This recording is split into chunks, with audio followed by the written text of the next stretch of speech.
Again, I am very worried about, I am very worried about this now.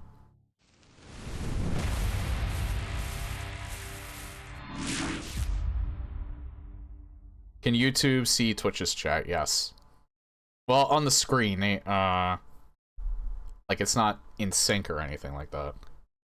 But the cap chat that's on screen, yeah, it's both YouTube and Twitch, and they can see that. Because that's running in my, OBS software.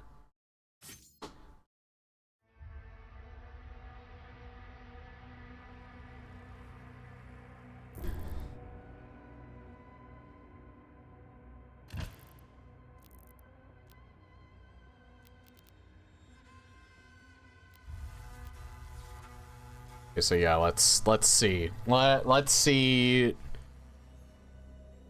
Because it was kind of starting to ramp up there for a little bit, but I still wasn't dying too much. Let's see if that's still true. I feel like it's not.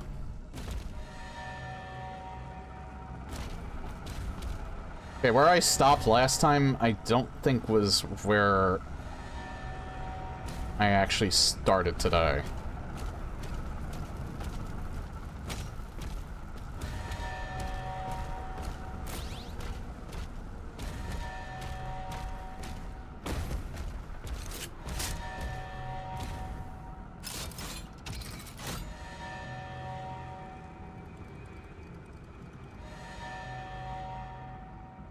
Yeah, this was like the last weapon that I ended up getting.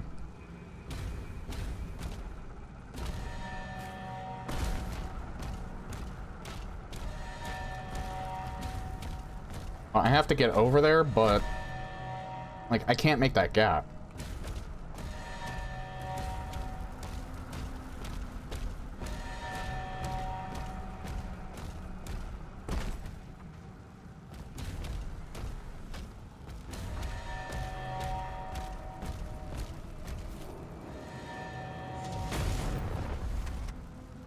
You don't even lose health for that.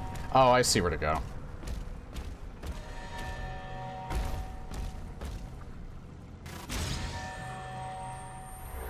It's too far away. Oh, here we are.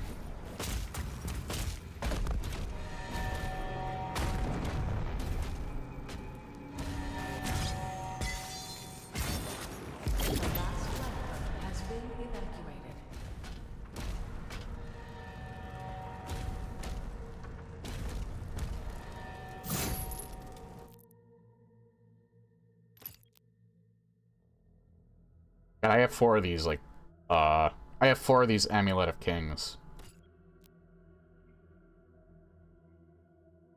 I can't do anything new with the Cycler.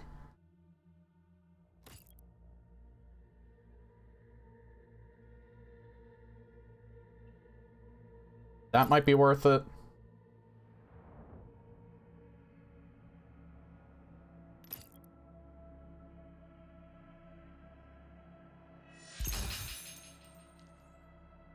Okay, that was actually worth it because I can upgrade this. Increase damage to armor.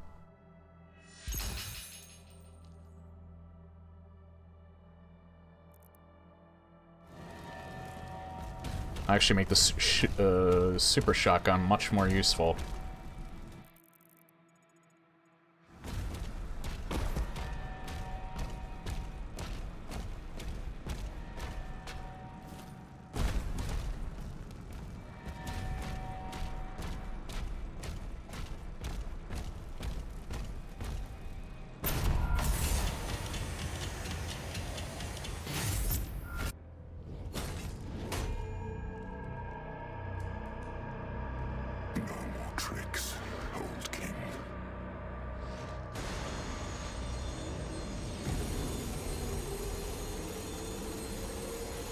He's using his shield, isn't he?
I don't know why, but I thought he took that from Doomslayer, not that guy.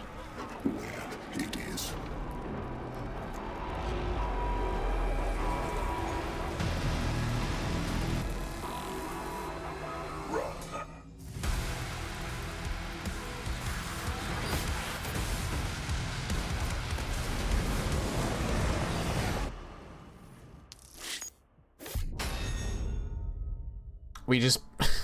I could have just beaten the chapter the other day. Oh well.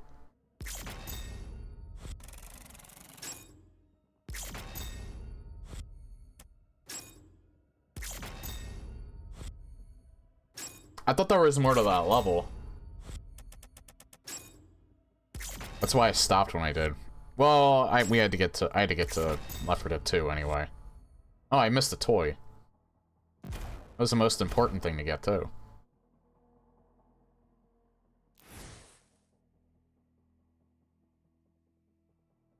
Chapter 8 of 22, yeah. I'm gonna be playing this for a while. This is probably the longest one out of the 3. Probably if you don't count Eternals DLC, but...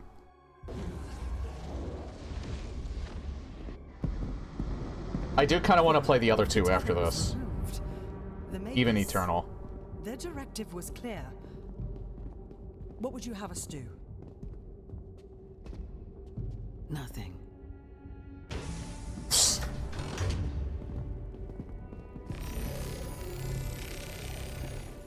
It can't be removed.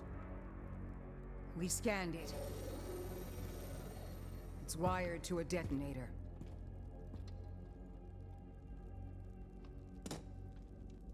That demon, he's after something. You saw that. We call it the Heart of Argent. Anyone who wields it, they'd have the power of a god. Stronger than maybe even you. But the heart is incomplete. It's made up of 2 parts. The other half is a power source, and we don't know where it is. Valen's search party is still active. If he ever gets control of it, that much power in Hell's hands, none of us would survive.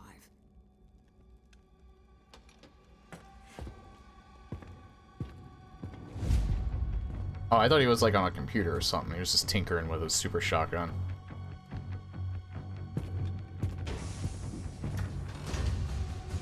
Unlock the Ancestral Forge. So I did spoil something for myself.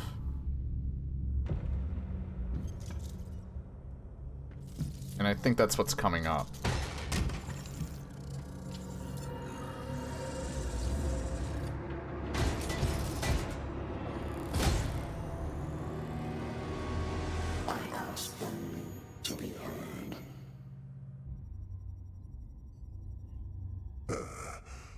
Contact the ministry. You are stranded in this realm. There is no one left to trust. That is why you allow me to speak.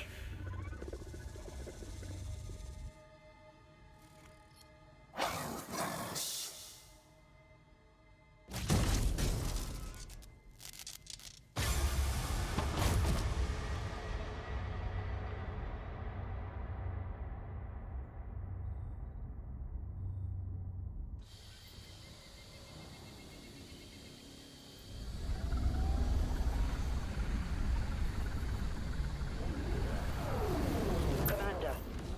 Site.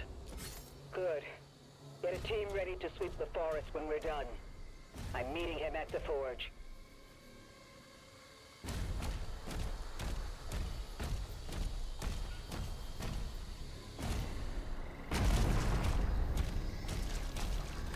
Oh, they gave me... Did they give me full armor? How the hell do they have that there, then?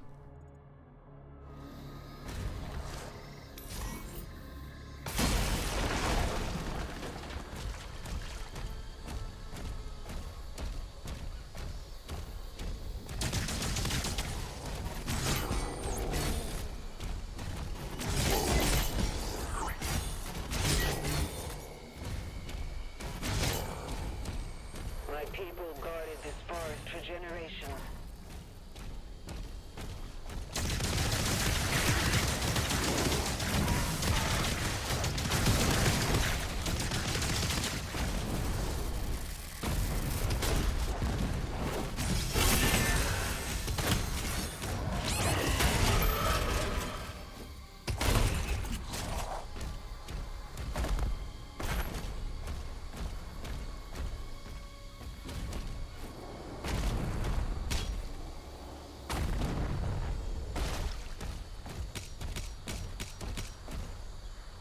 Yeah, I would definitely say they hit harder.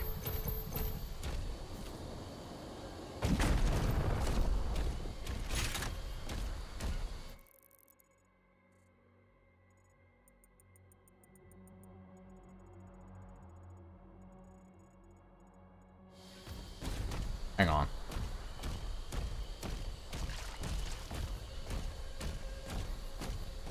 I might be able to get that now, I don't know.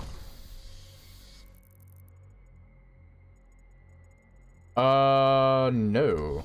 Well... maybe like down here?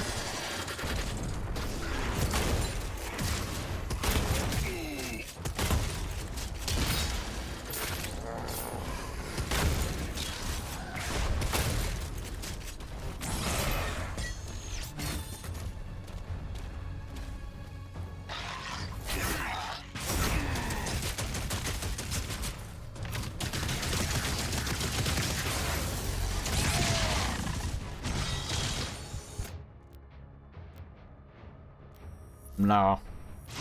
No, we'll just die. I'm not using an extra life on that.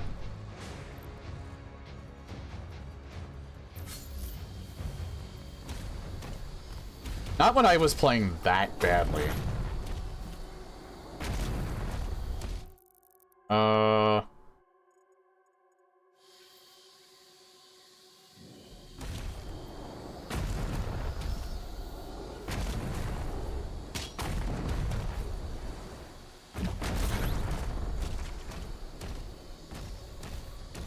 I have to remember it's on 3.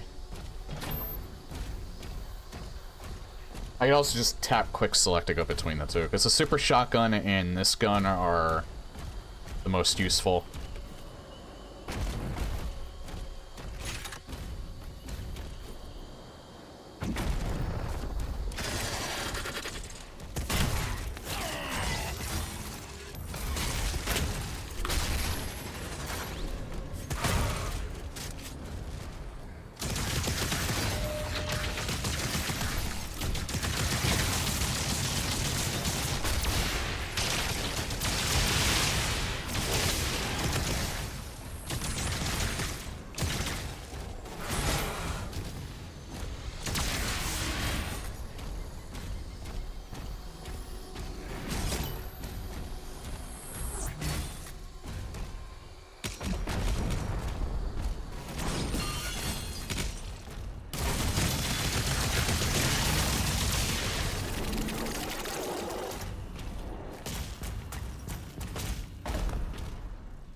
How do I go up there and get that?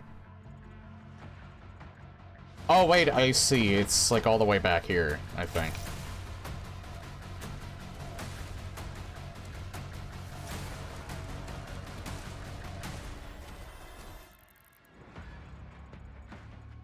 Yeah, there's a whole section that I missed. Up this way.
Oh, I don't have any ammo for that.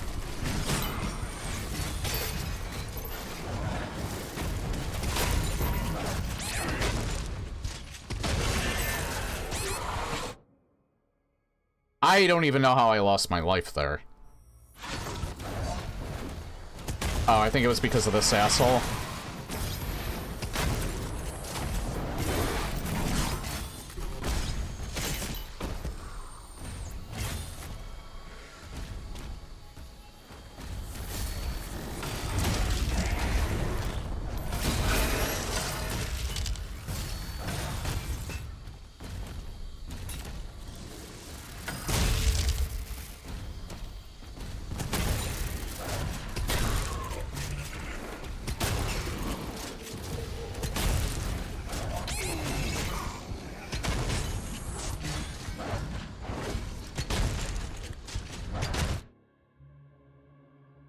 That move. Now, you know what? I'm not using all of my lives here.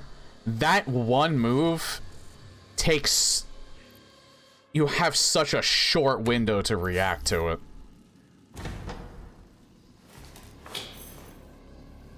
You have such a short window to react to that.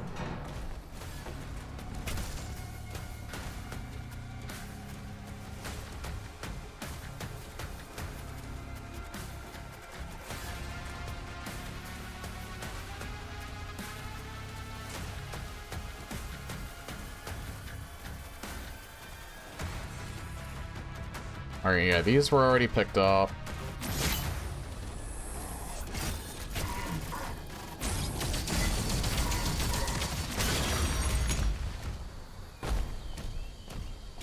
Watch there be no reason for me to go up here.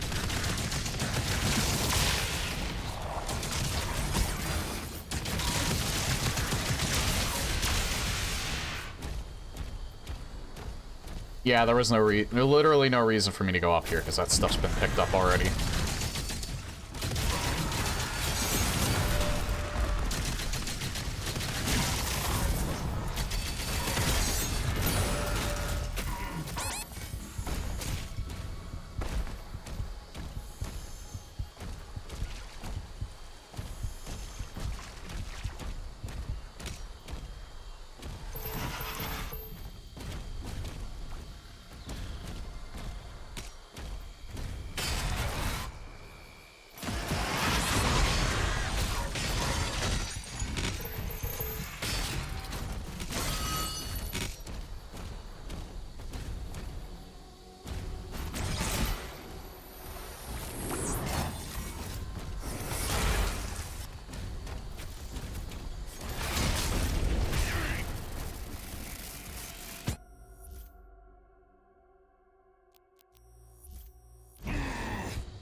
That homes in on you.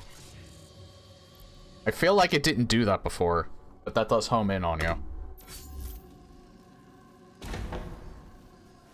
I'm not using my lives here. This is not a hard fight. It's just made 10 times harder because of the damage adjustment.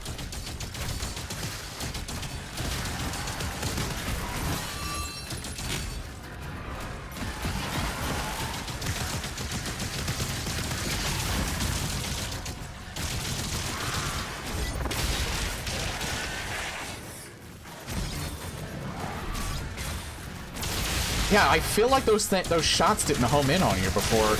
They do now.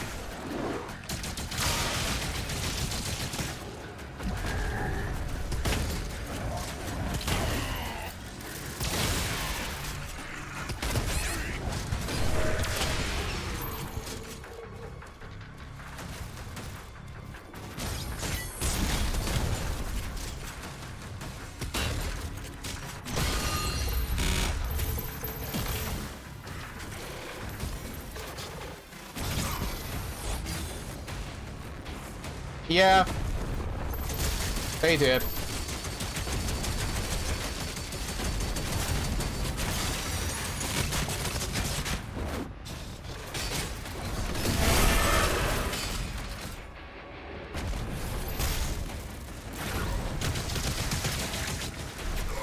They also said that they want a certain death ratio And I guess it was too low.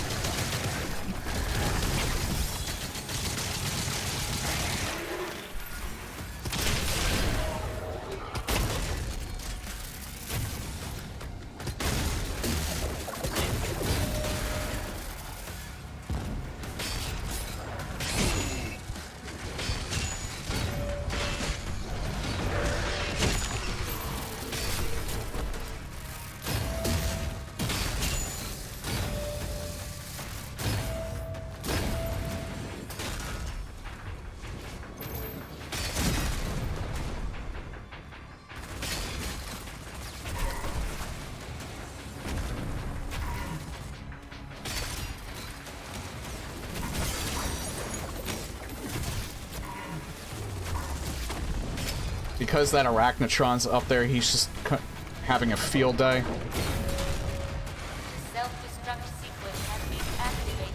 Repeat, the self-destruct sequence has been activated.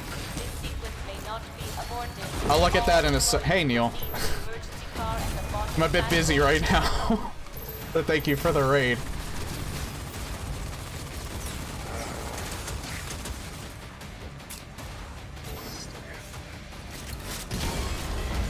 That's what I was trying to do.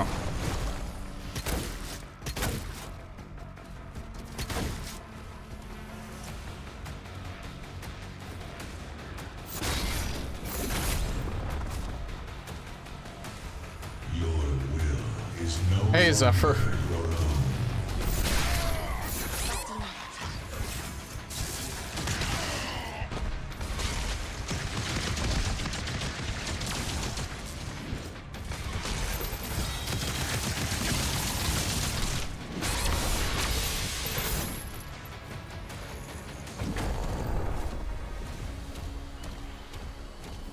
There is, like, exactly one demon here that if he gets even one shot off of me, I could die. Yeah, welcome, everyone. Collaborate. You know what? I have no idea what that actually is, so... Twitch may record video while you are backstage. Recordings may not be shared. I don't know. Well, I knew about that feature, I just don't know how it works because I never used it before. I think I pressed the wrong button. Don't worry about it then. I don't think that even works anyway if you're not streaming, so... I think what that does is I think it just shares chats. So if you're not streaming, it doesn't even matter.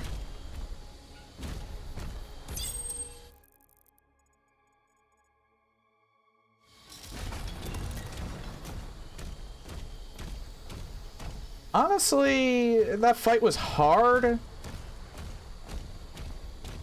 But if I feel like it's not hard, I am later in the game. I mean, I haven't even made it to chapter 10 yet, but this is chapter 9, I think.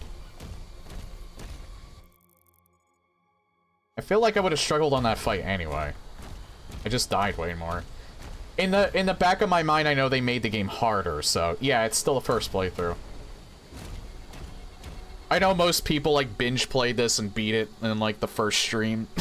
I go at my own pace. We lost hundreds when they took control of the mine.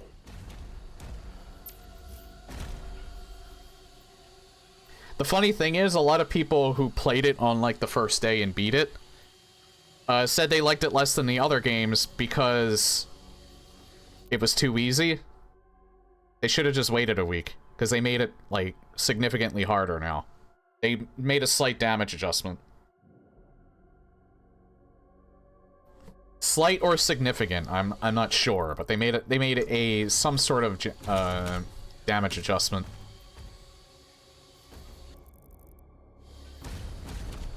And when I say that, I mean they made a damage adjustment to the monsters. They take away a lot more health away on Ultra Violence on up. And I'm playing this on UV.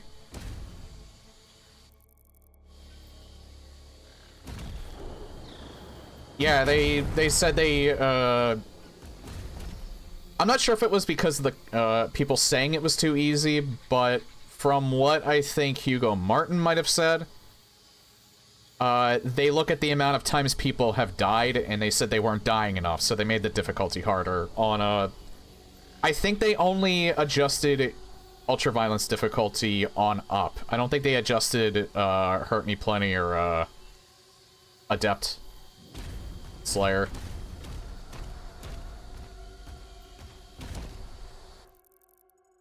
I probably can't get this now. It's probably from a different direction.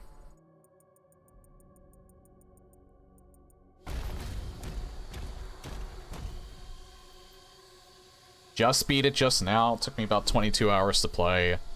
Completing on one stream, yeah. Some people probably rushed through it. That's probably why it's gonna take me so long, is because I want to find as many of the secrets as possible in the first playthrough. So I think some people probably just played it like a normal Doom game. Like, casually, not really going for too much.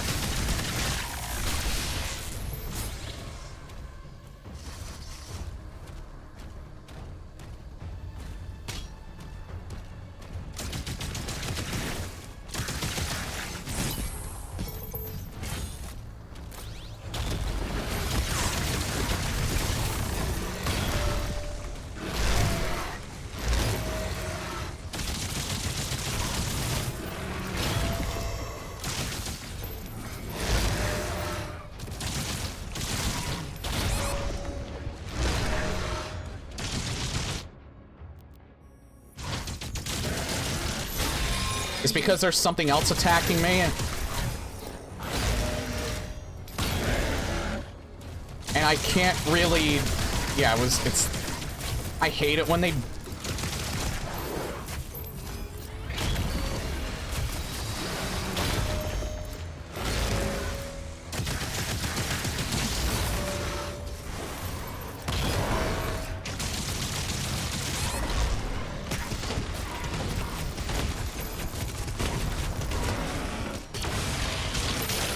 I hate it when they have other enemies with that Cyber Demon.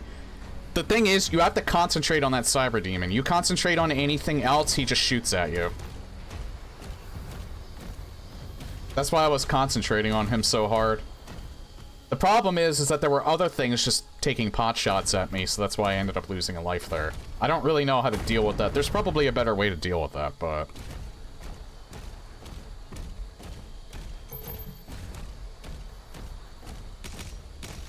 Maybe they made more adjustments. I feel like I should be getting my ass kicked way more. Like, from what people were, like, saying, they were going from, like, 80 health to 2 health and, like, 1 hit on UV. I feel like that's not the case. Maybe they were exaggerating. I feel like I'm not dying any more than I was last time I was playing.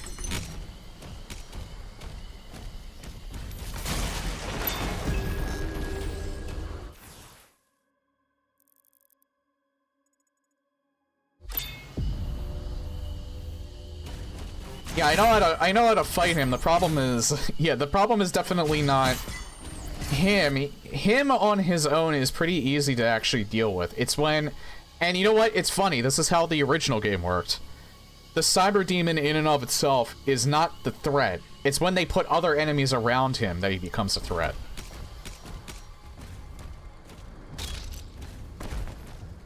He's very easy to deal with.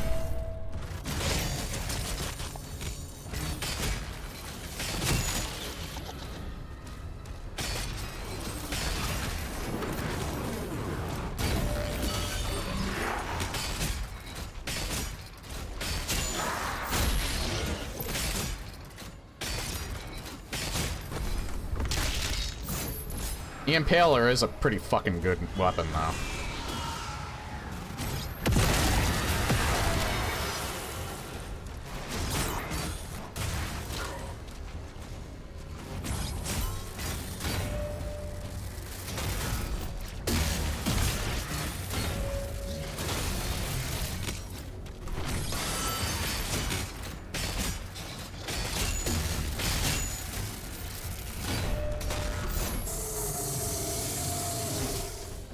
I need to upgrade it more, though. This is my favorite weapon by far because the chain lightning effect.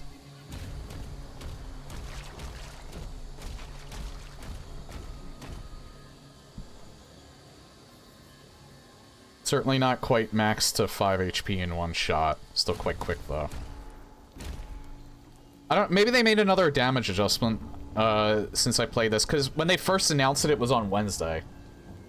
The thing that I kind of don't like, and a lot of people have pointed out, is that they've made it so that they can do that on the fly, even while you're playing the game, without doing patch notes. But I'm not quite sure how I feel about that.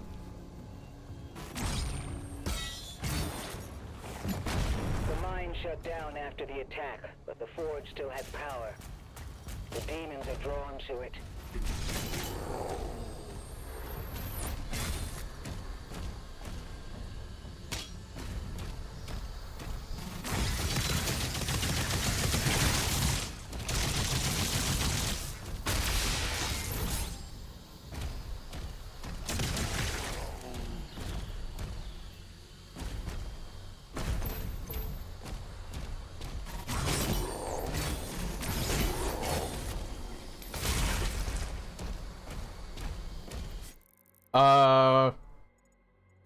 No, not yet.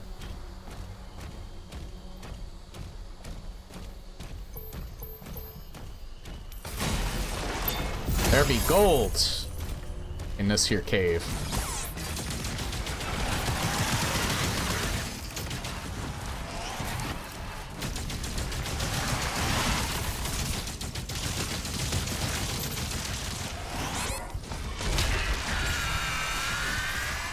I didn't even know you could do that. I thought you had to press the E key for that.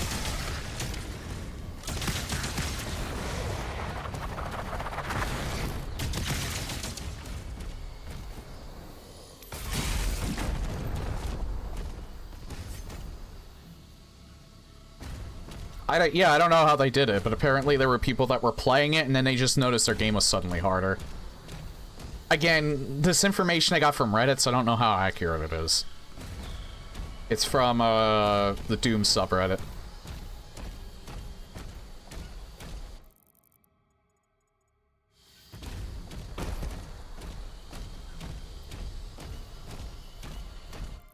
I just want to make sure I'm not missing anything. I'm, like, constantly paranoid about that. No!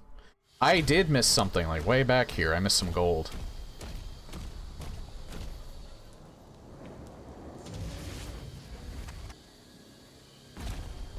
You didn't see that.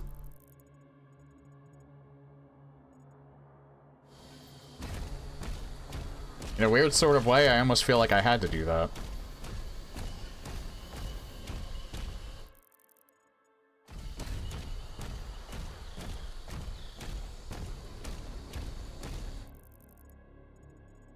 Here we are.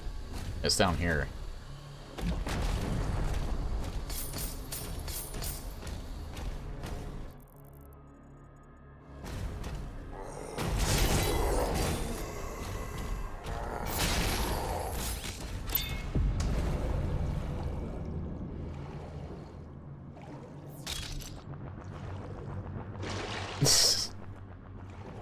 Good. I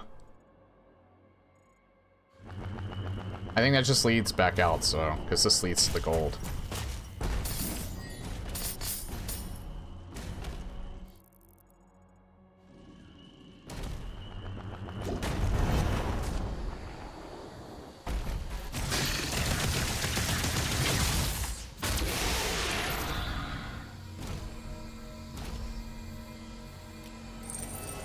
Ah, the Amulet of Kings, once again. Again, I feel like id knew when the Oblivion remaster was coming out, because I swear, there's like a shit ton of Oblivion well, a shit ton meaning two. That looks like the Amulet of Kings, and then the demon gates in this game look like Oblivion gates. Like they're both Virtuos was technically the developer of the Oblivion remaster, but Both are published by Bethesda. So there's no way they didn't know about the Oblivion remaster. They were probably being like cheeky, and once they found out, they were like, hey, you know what? We like Oblivion. We want to do something nice. Maybe throw in some like Bethesda fan service. Let's make our Demon Gates kind of look like Oblivion Gates, and let's make the this like Bloodstone thing that we have as like a currency to buy new items. Let's make that look like the Amulet of Kings. Why not?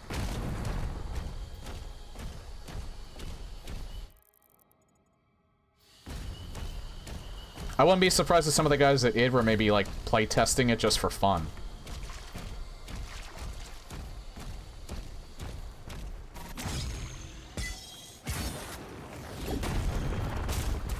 I've still been playing that, by the way. I'm like over level 20. I still have not beaten the main quest yet. Or the Mages Guild. But I've been slowly making progress on both.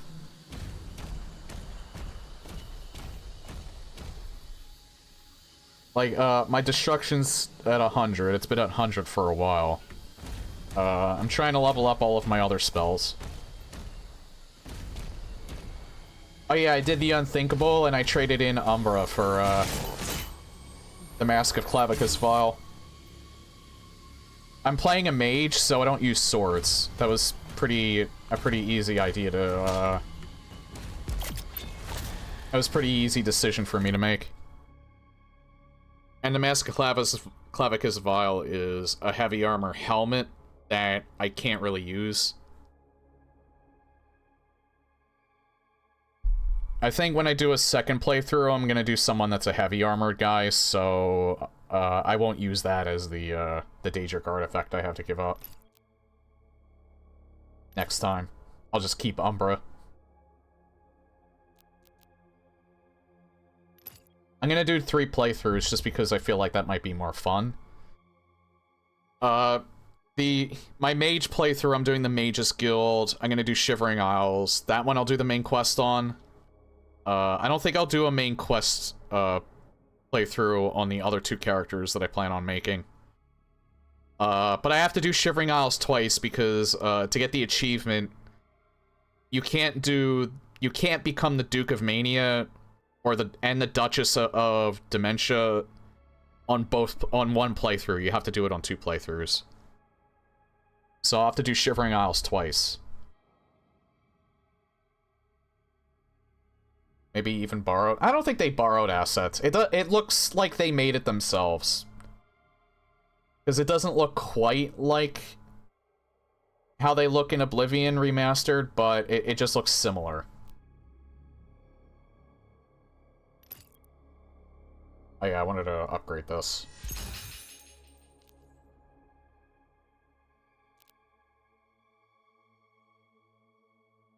Picking up Impaler ammo and parachute next shot.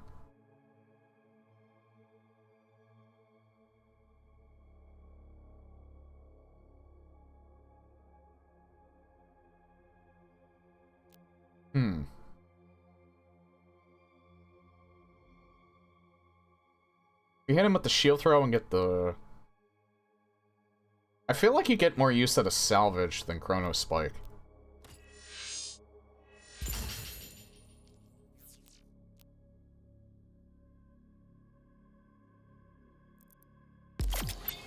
Because I use my shield way more. Here, the Slayer has reached the cliffside barracks.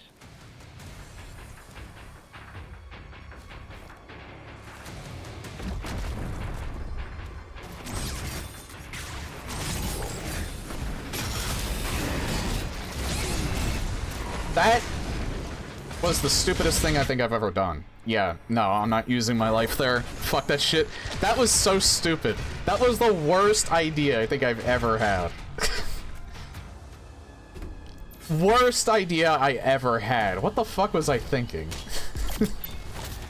Here, the Slayer has reached the cliffside barracks.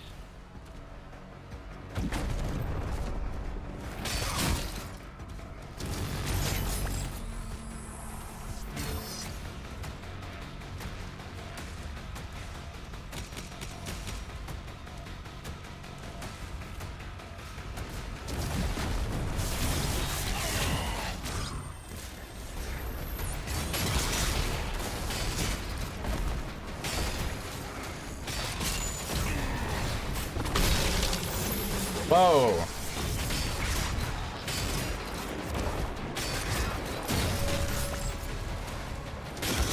Oh, you're not dead.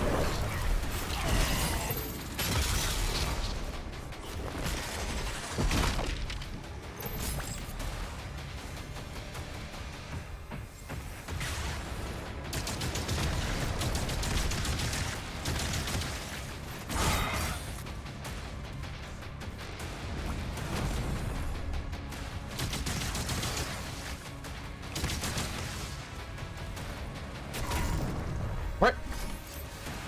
The fuck?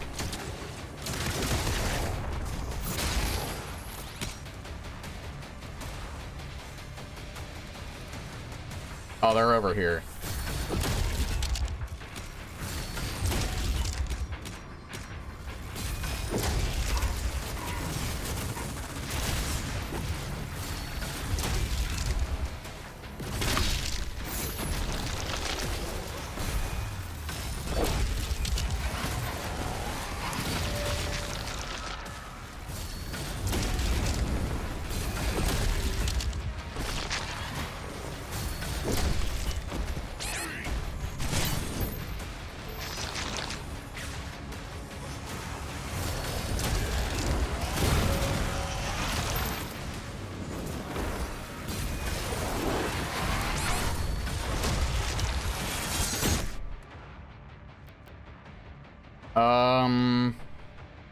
No.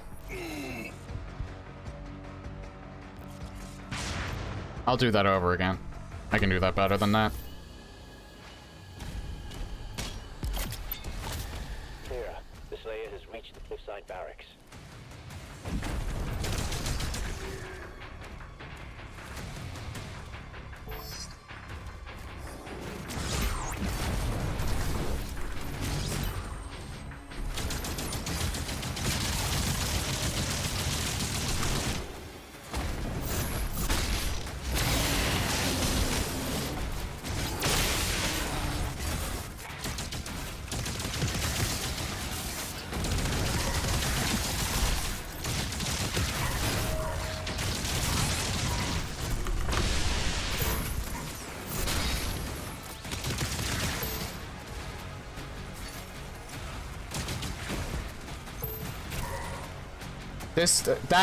They put that fucking Arachnotron in the worst position. Holy fuck. Because he's so hard to deal with, and he just shoots at you like that. Holy fuck, that's a really annoying spot they put him in. Absolutely not. That's such a cheap shot. That's such a ridiculously stupid... Or that's such a ridiculously cheap spot to put him in. Holy fuck, that's so fucking annoying. Clear. The Slayer has reached the cliffside barracks. I'm not using my life here. This is not the part you use it on. Yeah, they changed those. I do not remember them homing in on you like that before.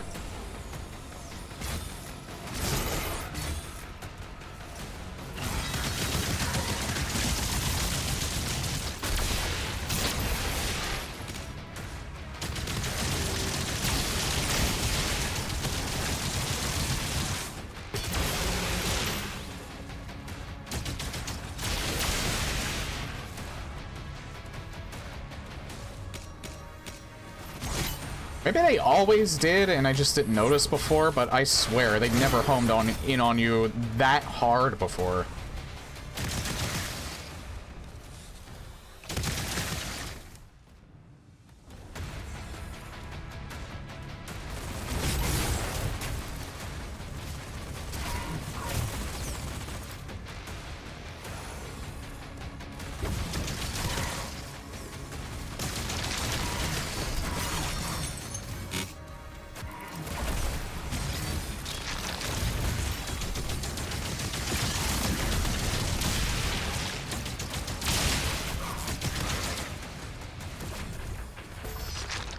There we go.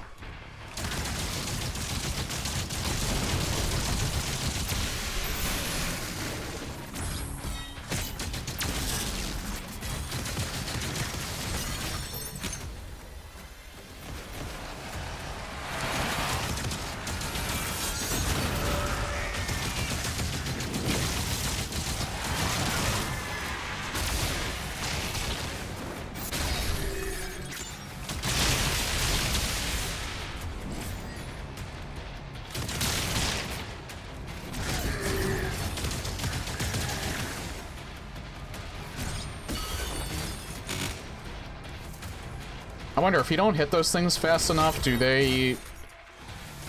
those shields eventually not become so heated?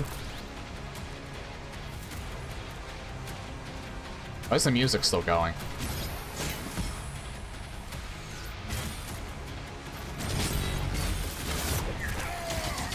That's why the music's still going.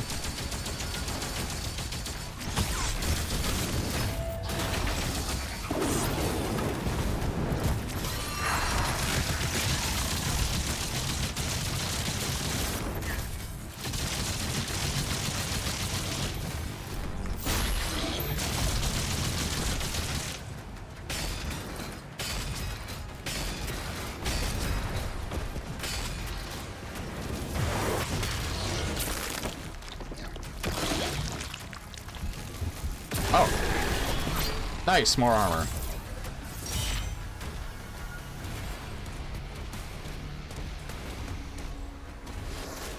The cannons in the watchtower can clear a path.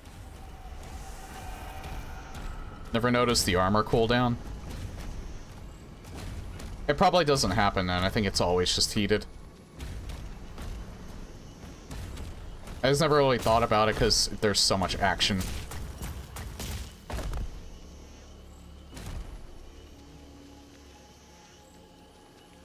Again, I'm not really sure if it really is harder or not.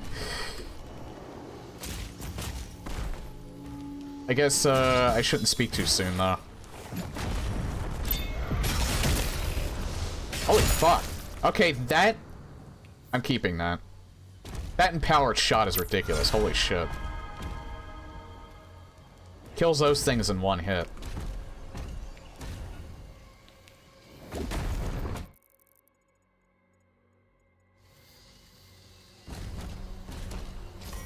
Oh. Other side. Oh, it's over here.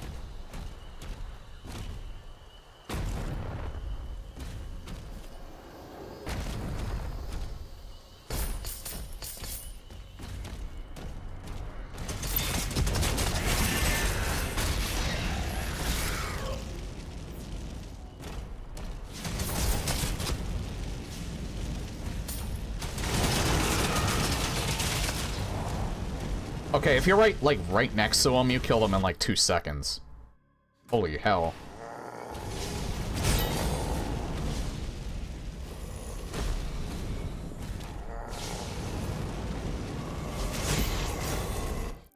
Where do I get this thing?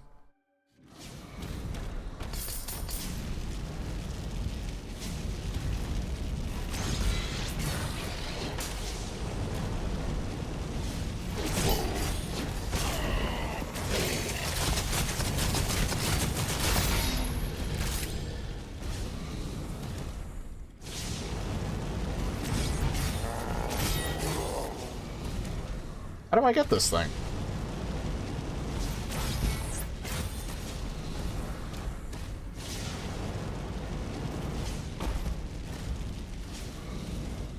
Especially against zombies when they're constantly green attacking you and you're getting constant super spike shots. I'll have to remember that. There has to be like maybe a switch or something over here. No, it's just the way out. I want this. I want the toy.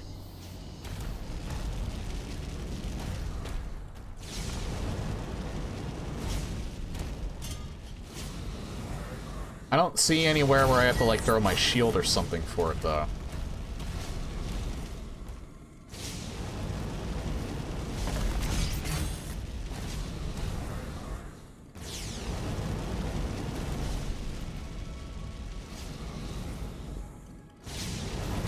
Like, I can't do it from up there. Can't shoot it. Is it something up here? Oh yeah, it's something up here. Alright.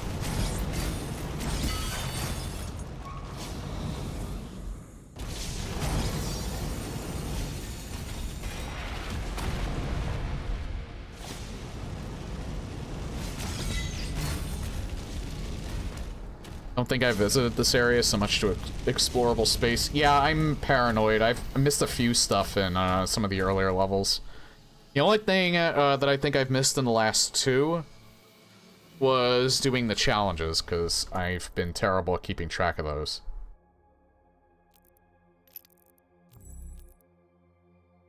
Yeah, like these right here. There always seems to be one easy one, one you kind of have to go out of your way for, and then one kind of hard one. 100 ammo loot drops from melee striking demons, alright. I keep forgetting to check them.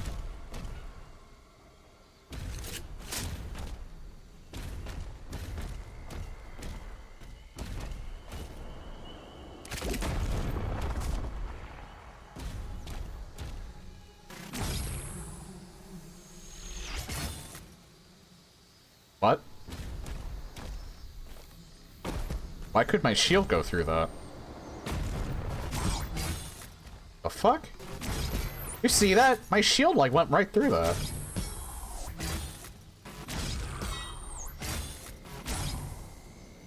Like, yeah, like, right down there. Why does it do that? It's an invisible wall, though.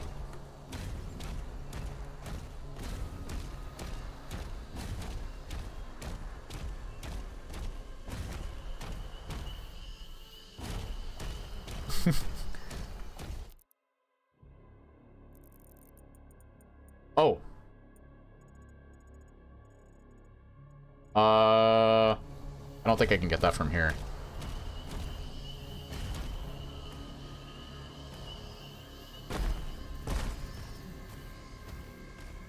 I both love this and hate this at the same time. I love it because I always like looking for stuff, but I also hate it because I get irritated when I can't figure it out. But that's a me problem. And then I figure it out and it's like the easiest thing ever and I was just thinking way too hard.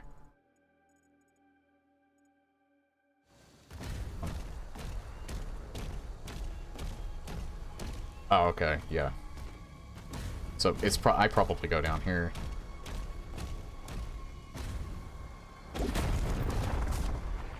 Or not.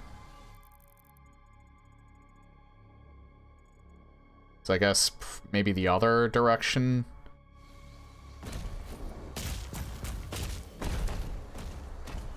Mostly only got a third of them. Yeah, that's why this is going to take me a while. Especially now that they made the game more difficult.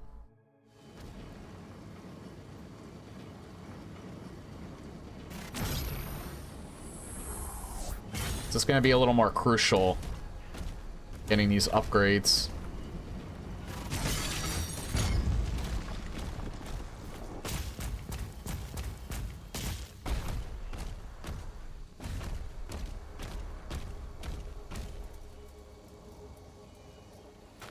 Oh.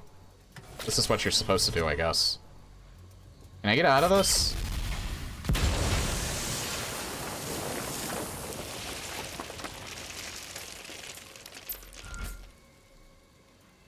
I guess that's how.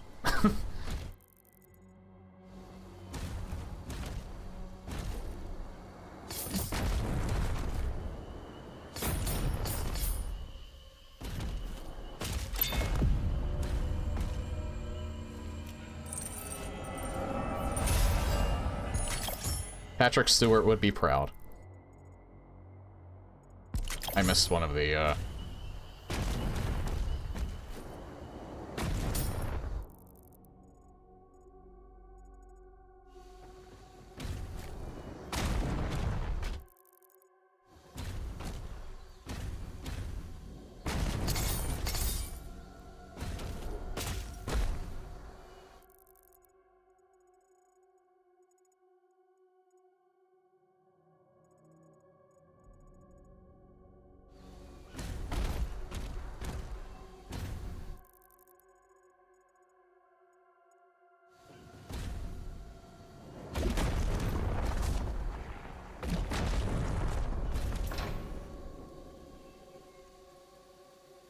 Alright.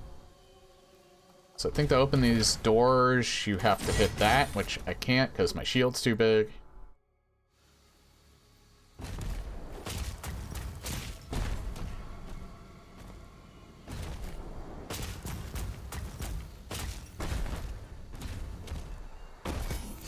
I actually think, like, mainly because this game kind of makes me want to. I haven't played 2016 in a few years. I haven't played Eternal. I played and beat Eternal the first time. I don't think I technically have not beaten Eternal legit, because that was around it was released around the time COVID was happening, and I wasn't really in the best headspace, so I was kind of getting sick of dying so much near the end, so I started using the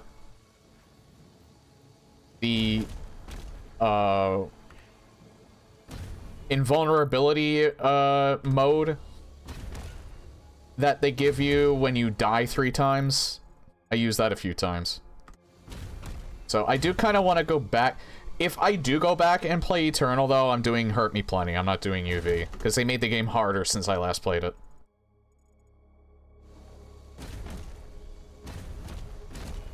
On top of, I'll probably turn off. There's I don't know if it's random, but they added like this thing where they put empowered enemies in certain spots of the game. This was like after they first released it.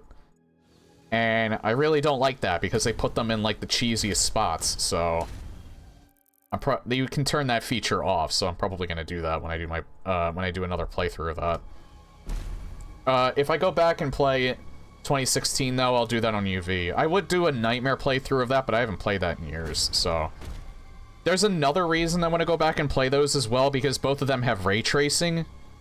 And I want to see how they look in ray tracing, because I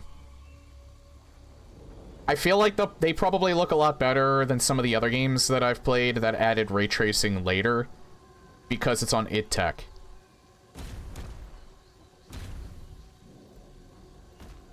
Because I played Hitman with ray tracing on, and the shadows bug the fuck out, so I turned ray tracing off for that game. Because that game was not made with ray tracing in mind. How the fuck do I get this?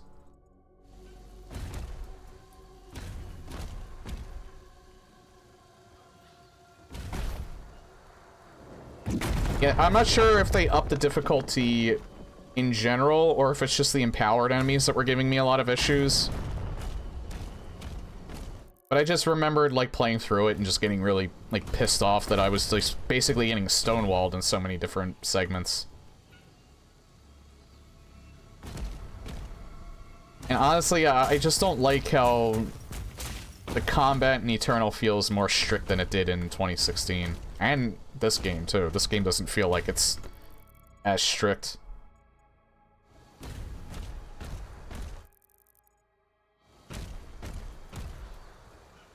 Okay, I just saw that thing.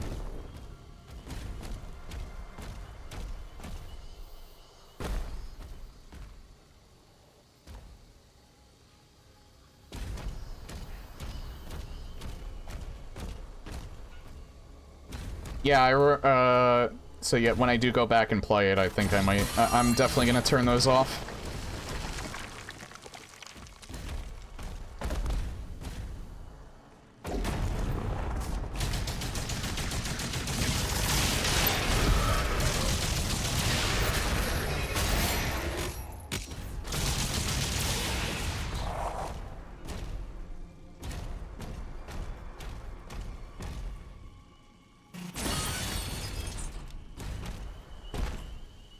I like to compare 2016 and Eternal to how Doom and Classic Doom 1 and Classic Doom 2 were. Maybe not in terms of level design, but just how the first Classic Doom, I like it more than the second game, mainly for the level design. 2016 I like more than Eternal, though, because of how the combat flows. I would say the level design is actually about the same in terms of quality between 2016 and Eternal. It wasn't the level design that was the problem, it was strictly the combat and their approach to it. And again, I'm not one of the people that hates Eternal. I'm not one of the people that says Eternal is a bad game. It's a very good game. It's still a very, very good game. I just think they went a little too overboard with how difficult they made it.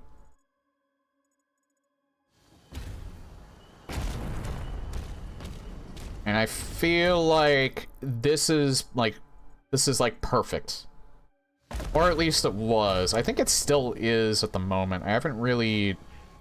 Oh, this is bothering me so much. How the fuck do you get in here and get this?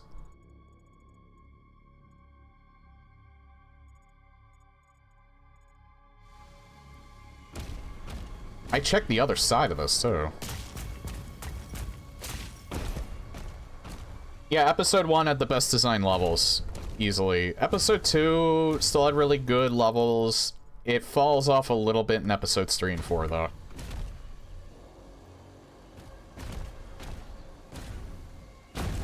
Which is a shame, too, because American McGee designed 2 levels in episode 4 in particular. Apparently, he got some bad advice from Tom Hall. There's, like, some scrutiny there.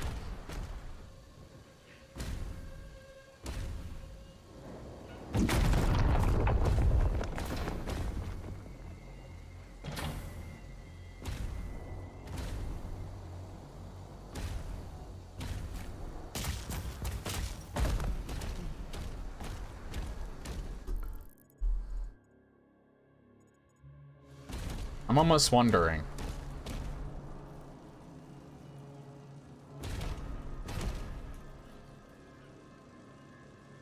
Is there like an angle where I can see that thing that I can hit with my shield?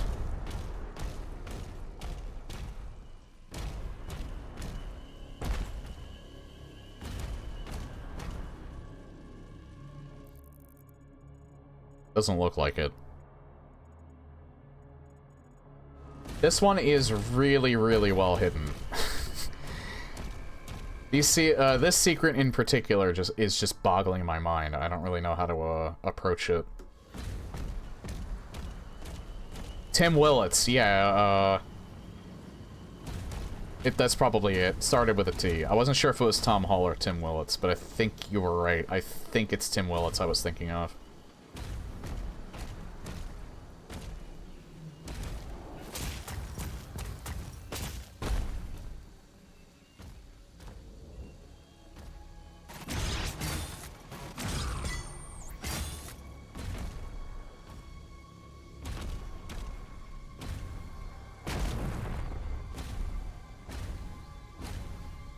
God damn it. This is bothering the fuck out of me.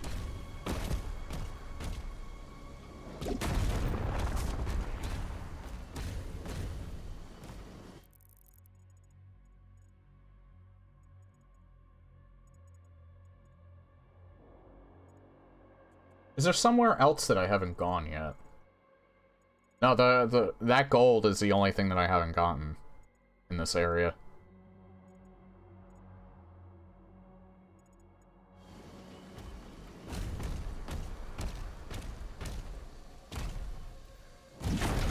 And again, like, that's the spot where you hit it with your shield, but that can't be where you hit it from. You probably get in there from a different means, and to get out, you hit that. That's what I'm trying to figure out right now, is how to actually get in there.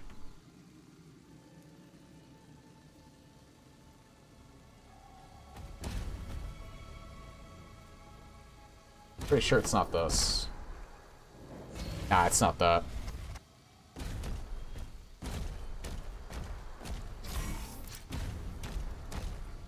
You can't shield bash it. Tom Hall left halfway through Doom 1, I think even before American McGee had anything to do with it. Yeah, it had to have been Tim Willits then. That was the one that gave him bad level design advice. I know American McGee designed a few levels in Doom 2, and I think his level design was better in that. Funny enough. I just said Doom 2's level design is worse in the first game, and I think American McGee did a better job in the second game, oddly enough.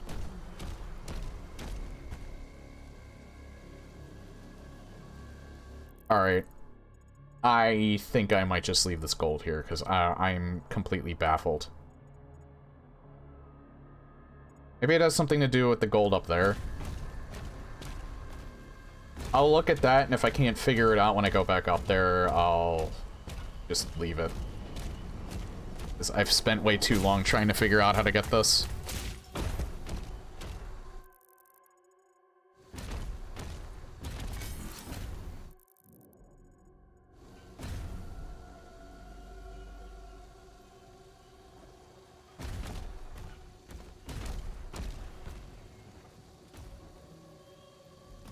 I'm looking for anything, like, shiny.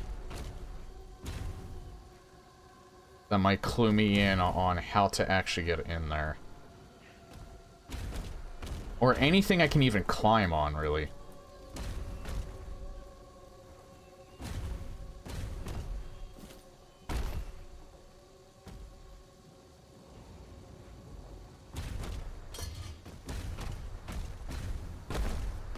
I just don't see anything, though.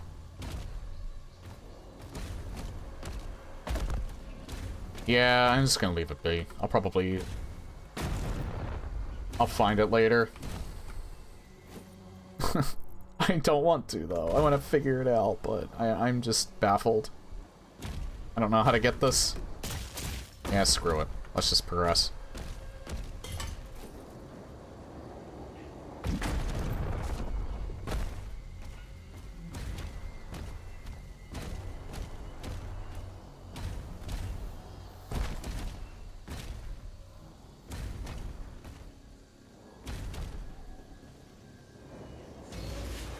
Wait. I saw something else shiny. Where was it? I thought I saw something else that was shiny. I think it was just the torch. God damn it.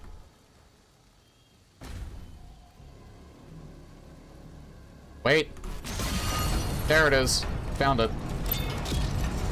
I did see something shiny.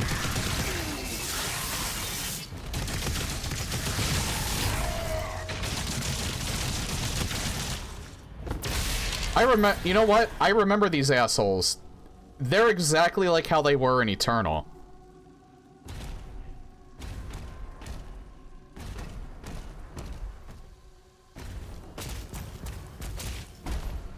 Except now they're easier to deal with because you can parry them.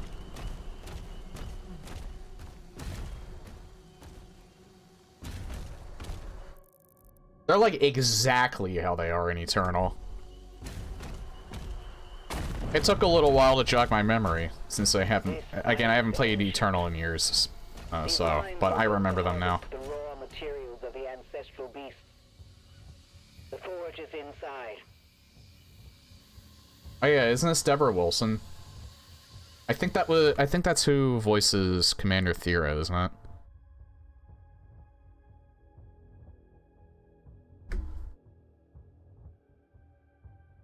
Voice actor. Yeah, I was right. It is Deborah Wilson. I knew I read about that recently.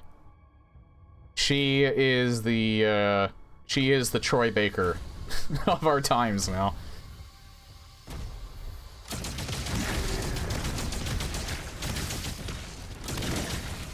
I don't mind, though. She's good at her job.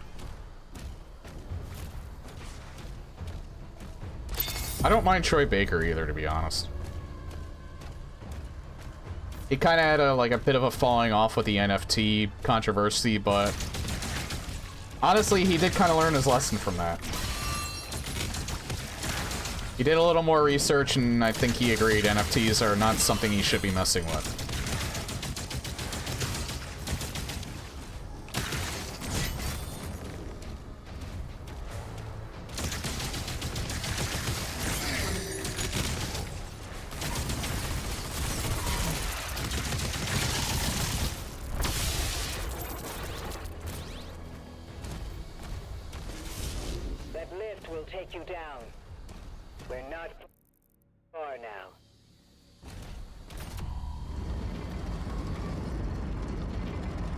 That market crashed so hard, and it has not recovered.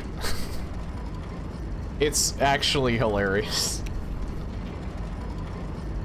the thing that made that hilarious is just the fact every single person that wasn't looking for a get-rich-quick scheme knew that it was a scam the second that it came out. Nobody saw any worth with that, with NFTs whatsoever.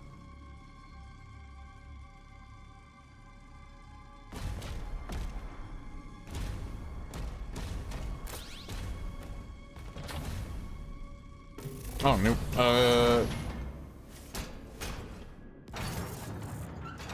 This I did not know about. This weapon I didn't know about. There's one weapon that I spoiled for myself that's basically the BFG in this game.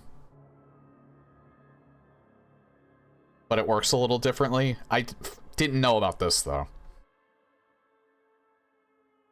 I never really got it. I got it. I got what NFTs were. They were useless images that you can literally just right-click, and people were trying to make them out to be basically ultra-rare trading cards in digital form.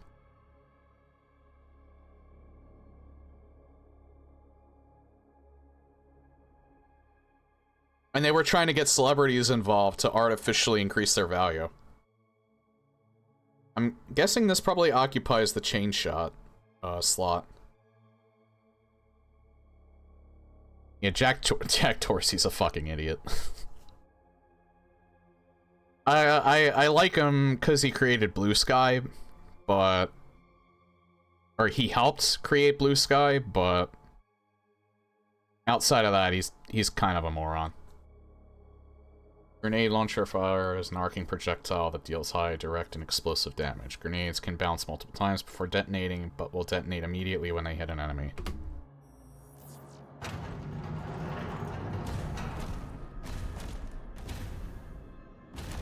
We can enhance your weapons inside the forge. That is cool, though. They basically give you the ability to, use it immediately. I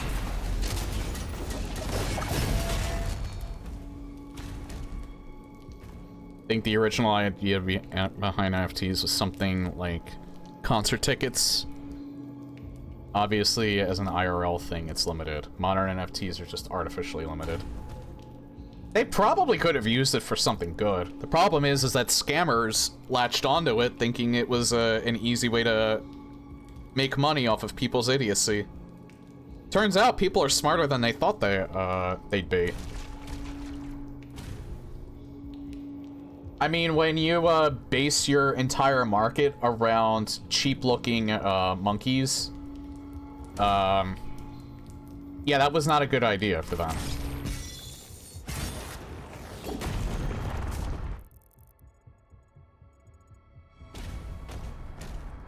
Like, that kind of gave it away. If the NFTs actually kind of...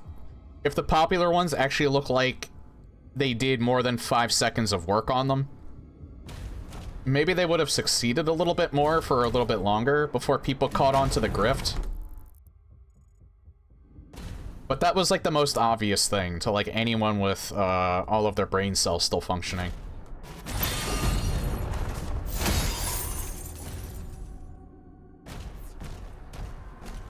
Like, I took the second that I even heard that NFTs were even a thing, I was like, oh, so it's a scam.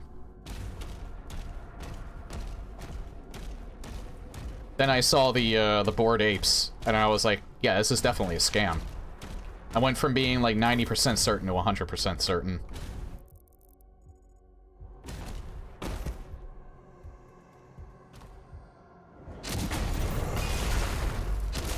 Picking up high levels of demonic presence near the forge.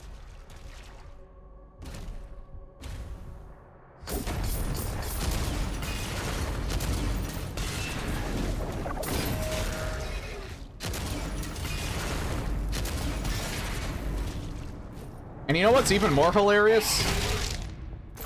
That Ubisoft thought that was a good idea.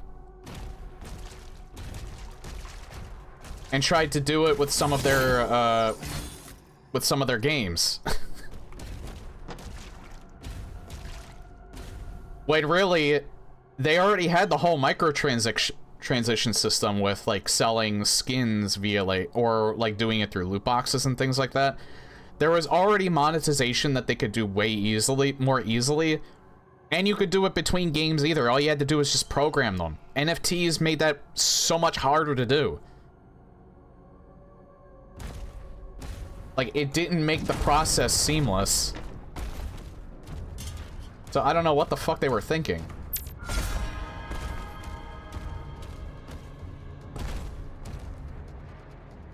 Yeah, and you know what?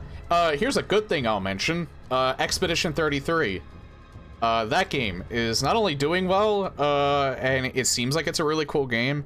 It's made by former Ubisoft devs. That came together as their own studio and made that game because they were getting bored of working at Ubisoft. So there are a lot of talented devs out there that just can't do what they want to do. Like, they can't actually make their art because they gotta make a living, for one. And two, they're working at a company that won't let them have any creative freedom at all. So if you get like it just goes to show, you get a bunch of talented minds together, they can accomplish a shit ton. So I love that that's a success story.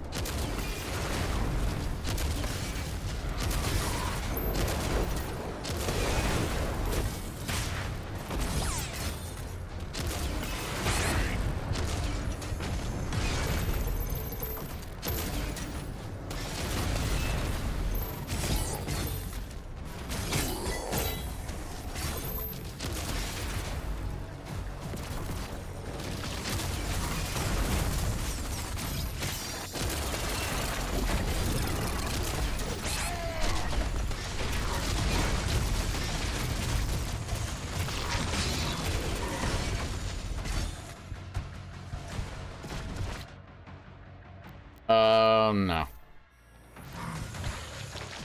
We'll do this over. I wouldn't necessarily say they're independent. They are published by Bethesda. But I'm glad that they didn't get, because I was gonna buy that. And I almost was gonna buy it anyway because I felt bad for them. I thought they were gonna get overshadowed by the Oblivion remaster, but no. It turns out the game was so good, people wanted to buy that either despite the Oblivion remaster also coming out.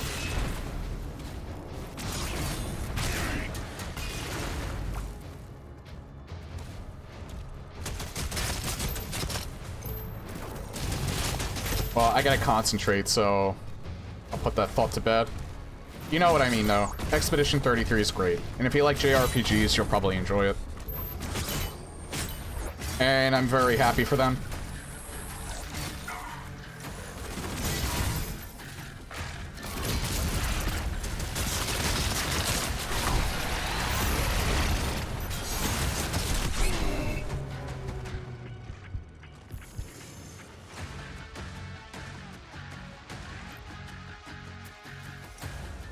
Did I, like, just immediately hit the don't use...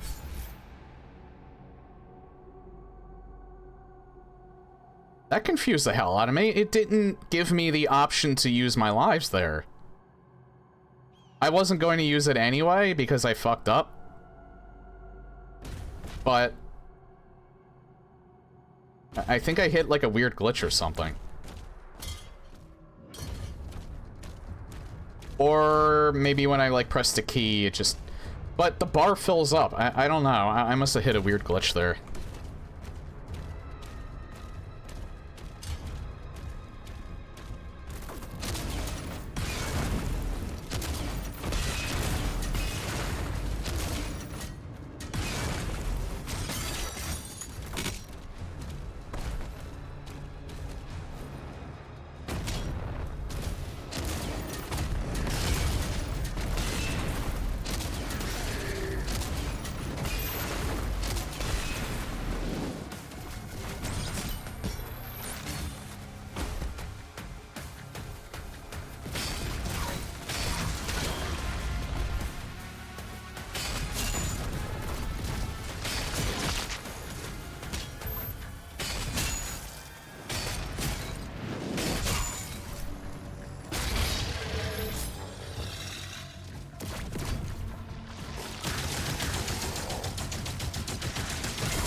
Well, technically it was the right key. I didn't want to hit my... I didn't want to use my life here anyway.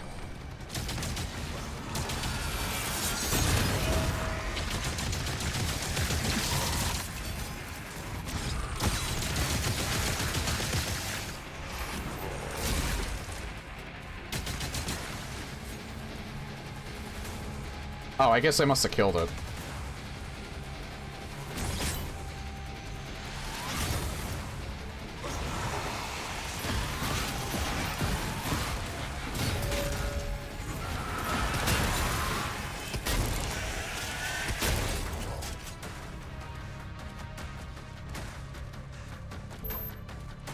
Warning.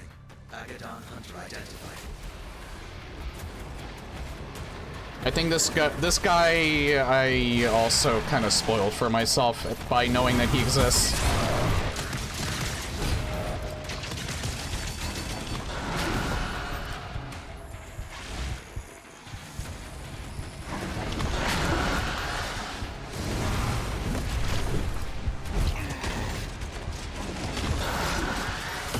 I'm stuck. Okay, yeah, I want to actually use it on him.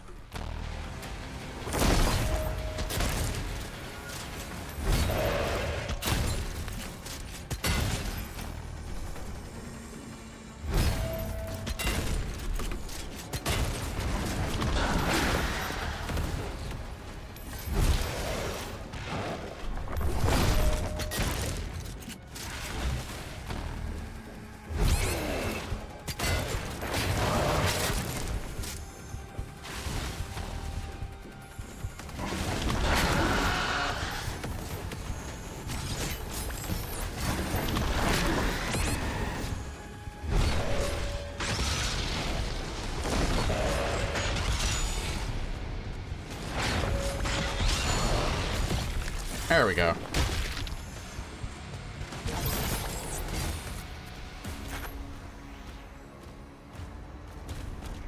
Again, easier to deal with than the Marauder in Eternal. Because of the parry. I actually... I know some people don't like it. I actually really like the parry because the parry is so forgiving. I was a little worried about it. Because a lot of the time when you play when you use the parries in other games, especially fighting games, the timing is so precise that you really have to put a lot of the time in the game before you can master it. I think you can make the timing window... No, actually, you definitely can make the timing window smaller if you want to, but I think it's perfect where it is. For at least a casual playthrough, anyway.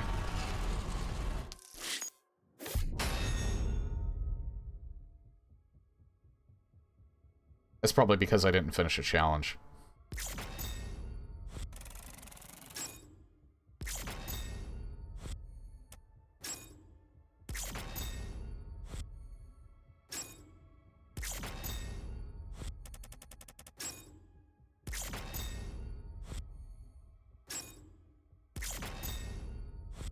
Yeah, I got the toy. Yeah, I didn't finish the 2 challenges.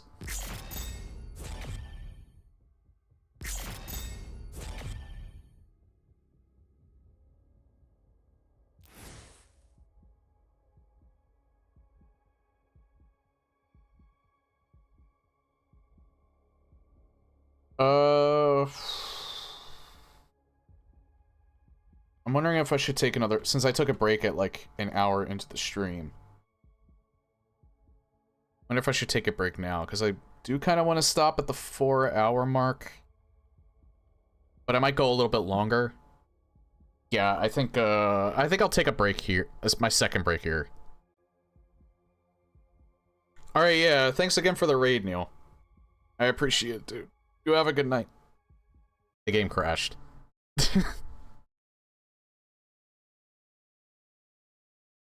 Probably crashed at the best possible time, though.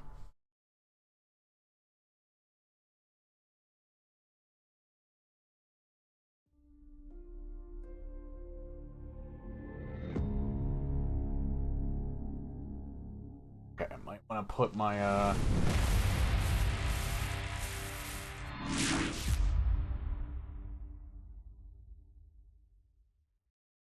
Put the AC on just in case it gets a little too toasty in here, because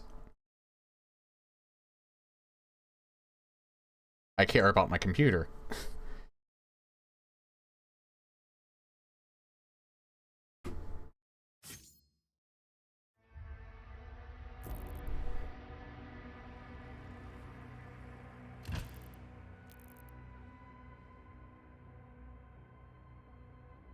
To be fair to this game, I have that problem with a lot of games in general, and not just on this computer too, just on every computer that I had.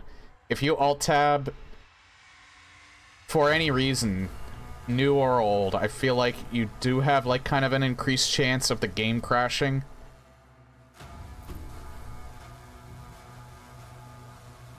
I also have to run this game on full screen because, borderless windowed, it captures some games sometimes, but it tends to have more of a problem with capturing, screen capturing, or, not screen capturing, that's actually a different mode. It makes it a little bit harder for it to acquire the game capture in OBS.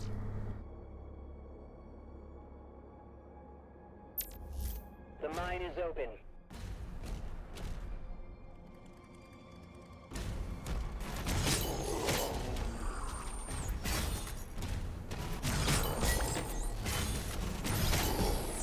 Oh, so it's whenever it's equipped.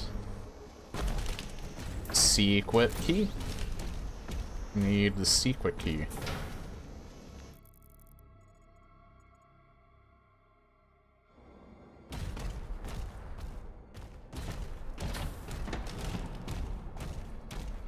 That heart Whoa. powers the forge.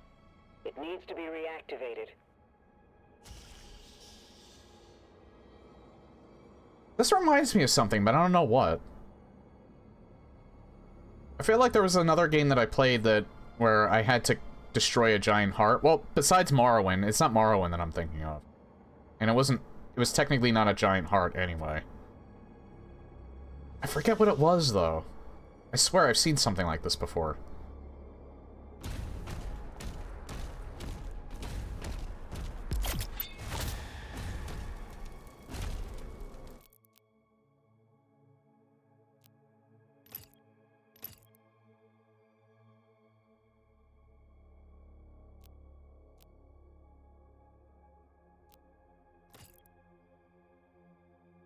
Eldritch Blessing.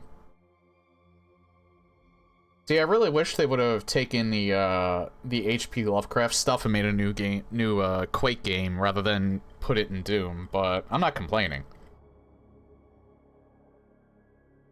Well, at least not about the putting it in Doom part. Parrying a Hell Surge attack instantly charges your next shot.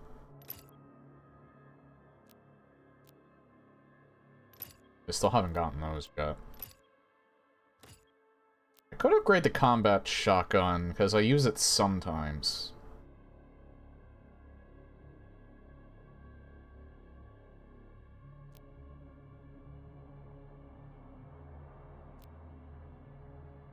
I almost feel like this might be good if I'm dying too much.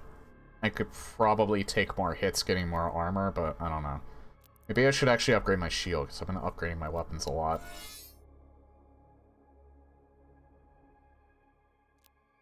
Might get that, but let me see this upgrade first. Not enough for that.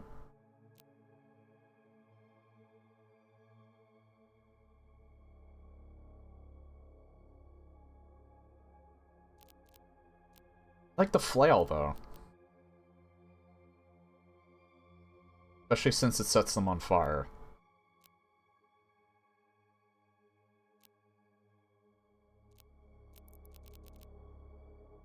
Yeah, I'll get Steadfast. I still don't know... When do they introduce these runes?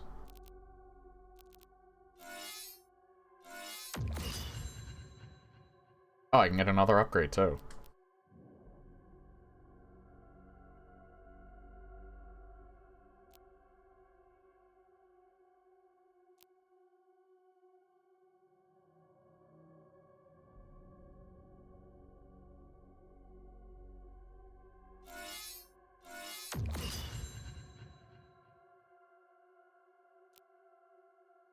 And I need 2 for this one.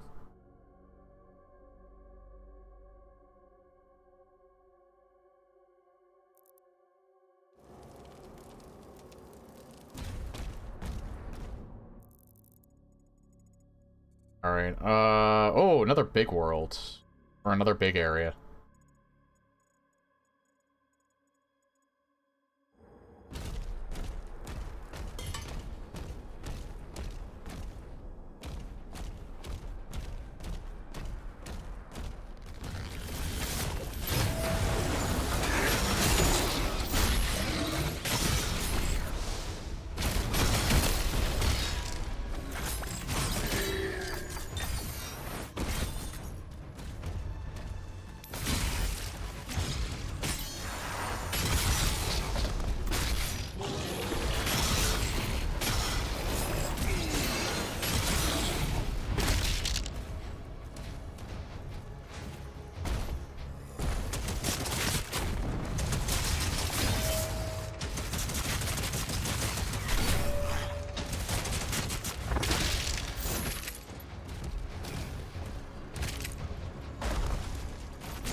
Okay, I need to find a secret key for that, too. Oh! There it is. They pointed it out already. Hey, buddy. Bye, buddy.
Oh god, where is he?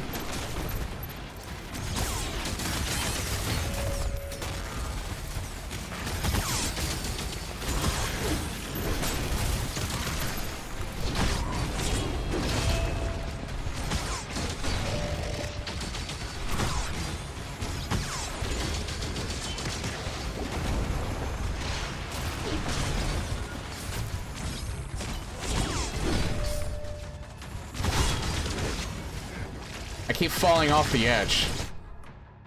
No, we're gonna do that over.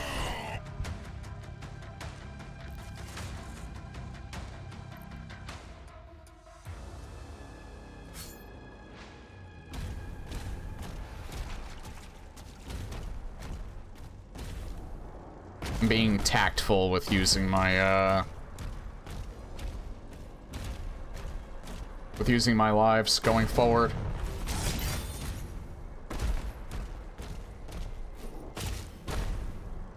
Especially since I didn't really do much in that fight. Well, this part of the fight's fine.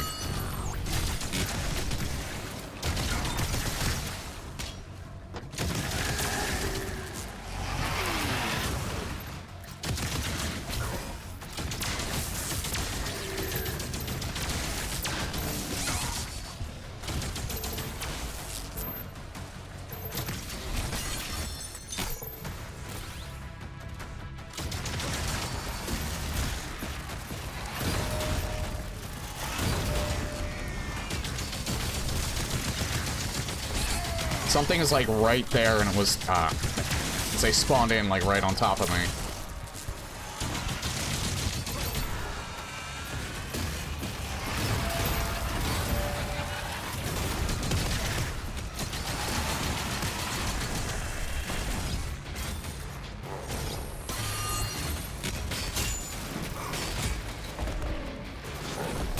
Why are there so many more of them this time? Holy shit.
Oh, that's why he took so long.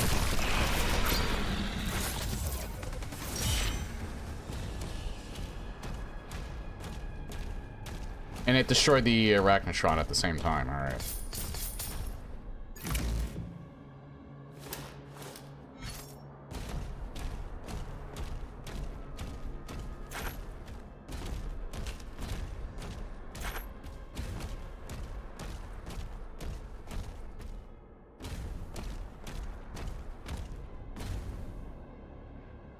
Oh. I found this last time.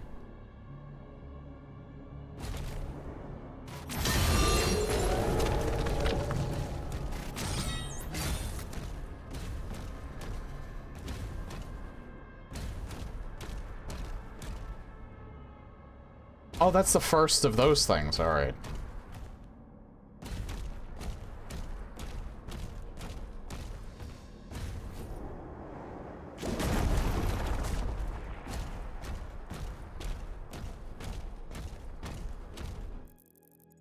I don't want to, like, accidentally trigger another section.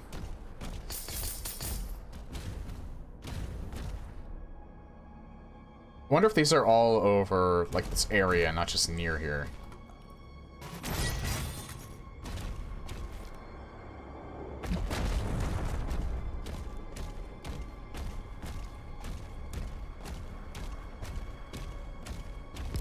It could be.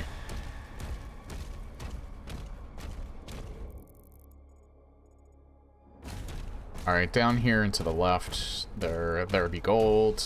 I can get this now.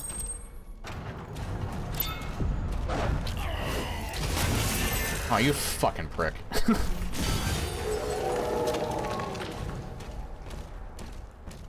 He actually scared me a little bit. I get that from the other side. Am I really that dumb where I look straight at the... Oh no. Oh, I have to go on the other... Alright, that's where I saw the other secret key that I needed to use.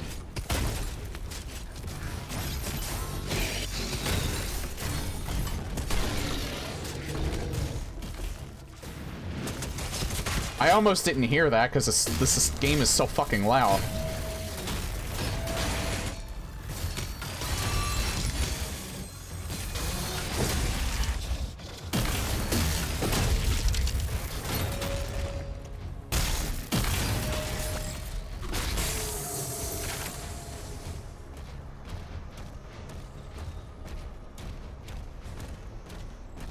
Actually getting a little more creative with using the door knock because I hear it in the quiet parts of when I'm fighting.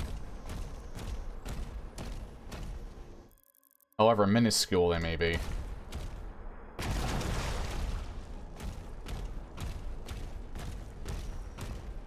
I thought that was actually good timing because I almost didn't hear it. But then I did hear it and it actually scared me more than when I would just hear it normally. I actually thought that was intentional.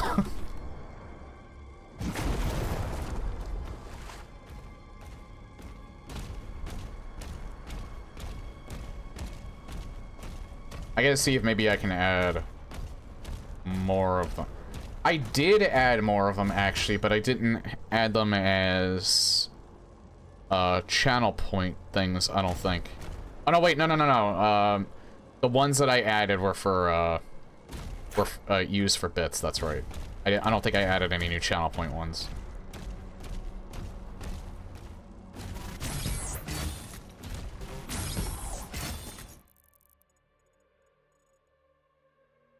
Yeah, I'm pretty sure that's where I go after I clear this area.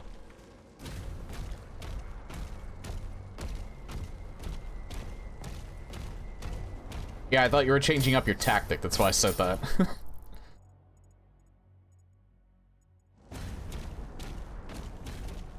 Hi.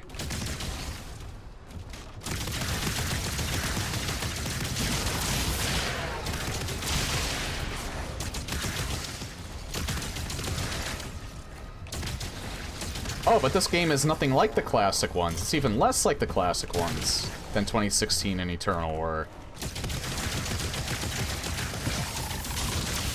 Meanwhile, this is the most I've ever found just random monsters around.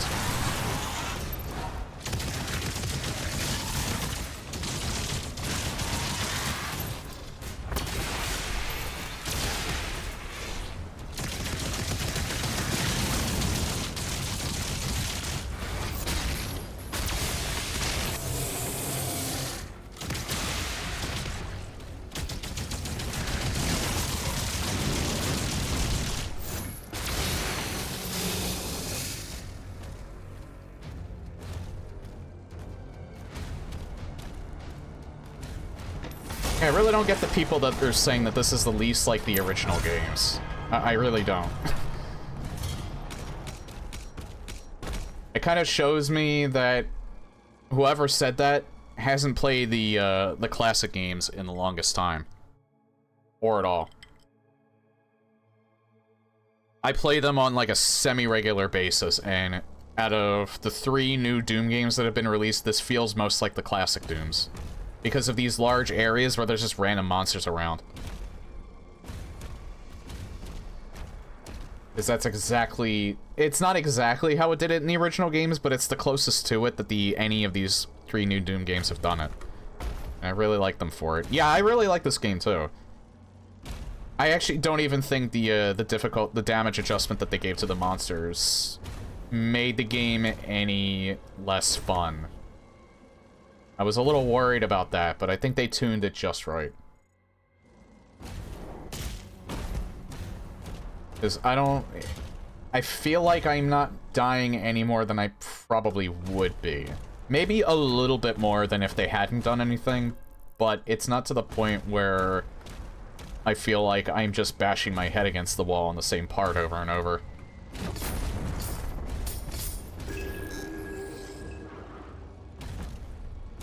So, whatever they did, I just hope they don't continue doing it.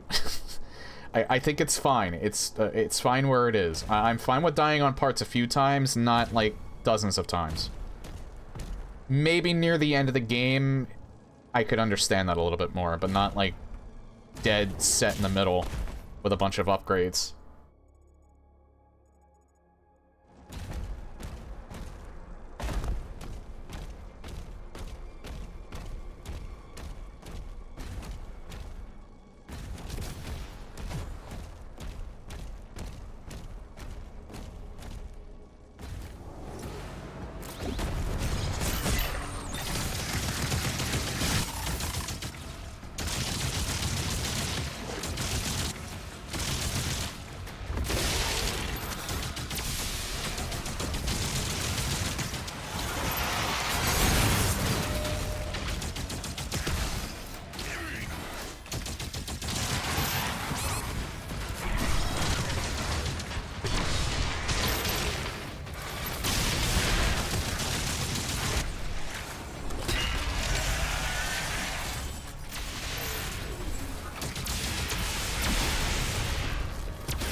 I don't know, maybe I should do Eternal on UV.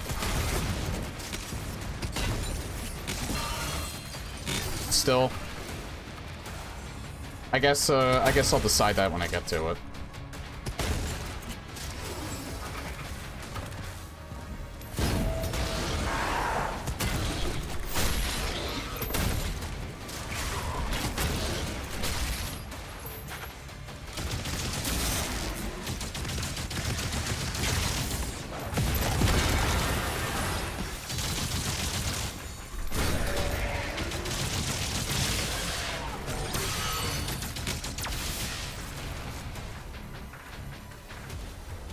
The Ancient Gods, though, you know what's funny? I never actually... I mentioned it before, but I never actually played those because I already watched the ending to them.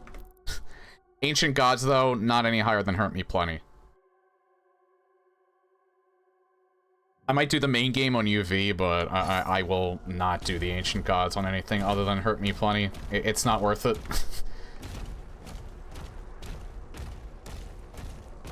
Even people that, will play Eternal on Ultra Nightmare and love it say that the Ancient Gods is a little much.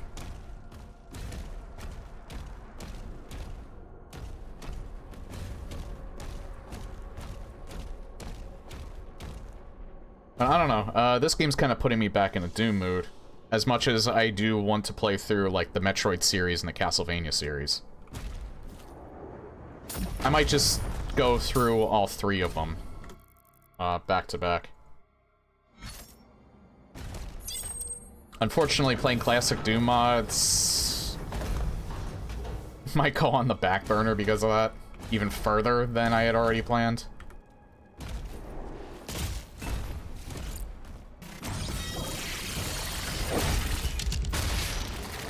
That being said, I only loosely plan things out.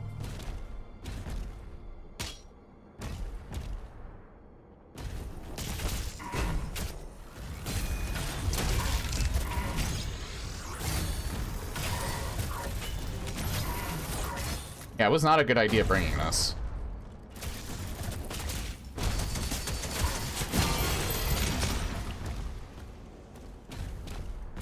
It was not a good idea to try to use that.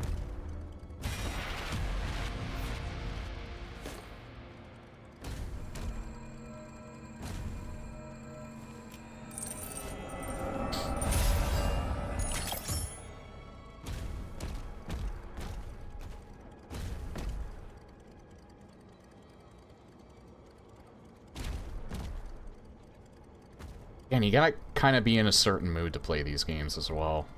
Particularly Eternal.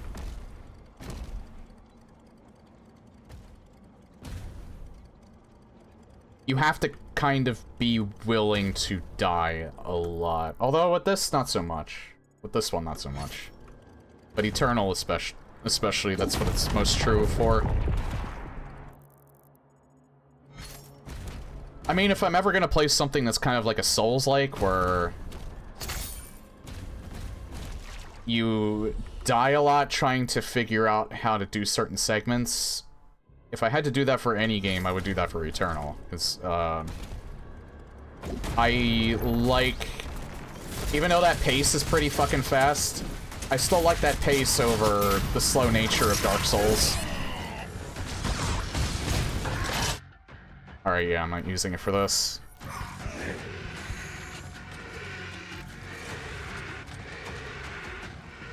I'm not sure about that. If they would. The Doom Guy one, yeah, but I'm not sure about the monsters. They would probably have to do a poll.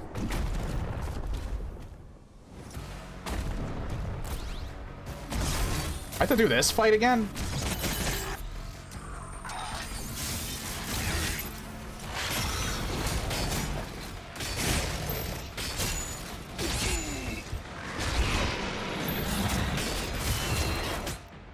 No, we're not.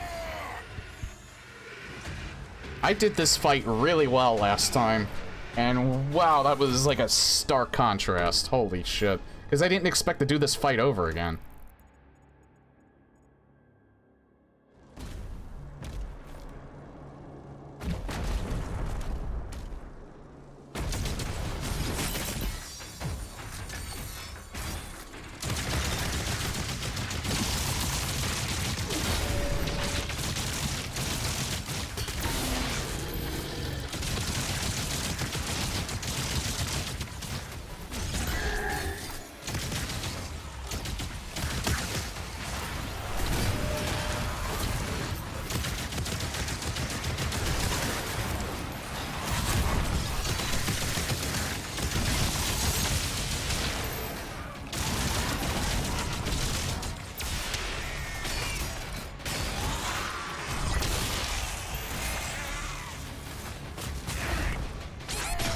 The fuck?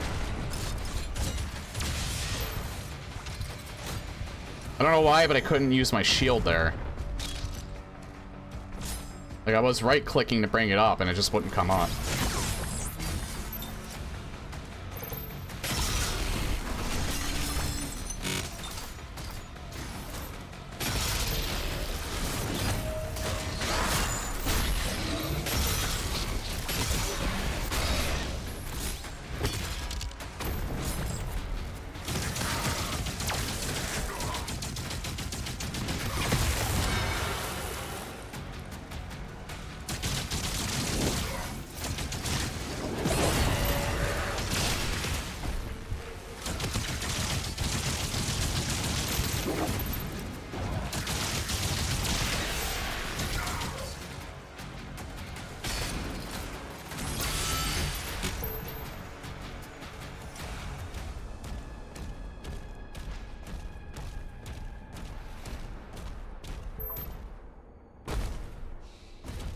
You know what I just realized?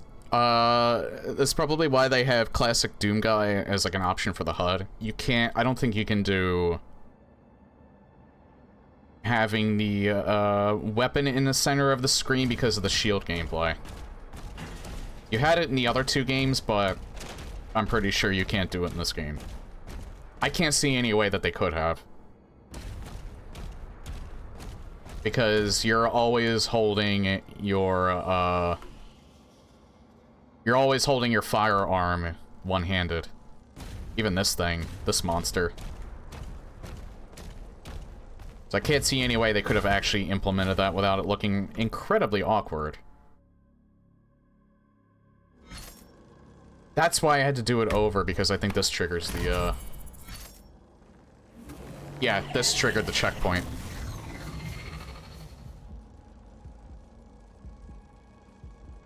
Activated. 2 more switches left. Alright, so that made sense. That's why I didn't, get a checkpoint.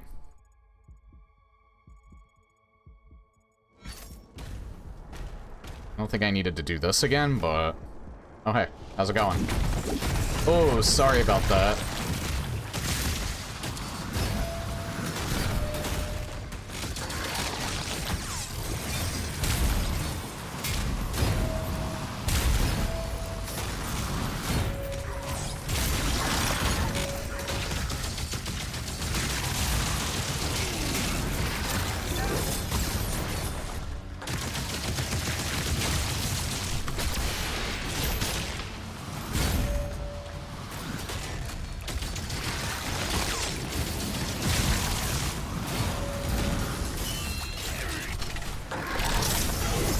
Oh, I broke my shield.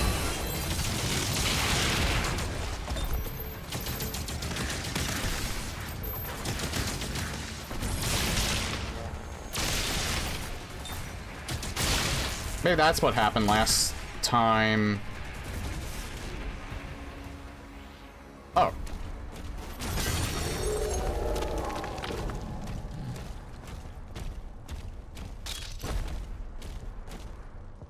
Yeah, maybe that's what happened last time that I died. It was probably because my shield might have broke. Or, not when I died, it was that time that I couldn't bring my shield up. Even though I had it on me, I think it broke. And I just didn't notice.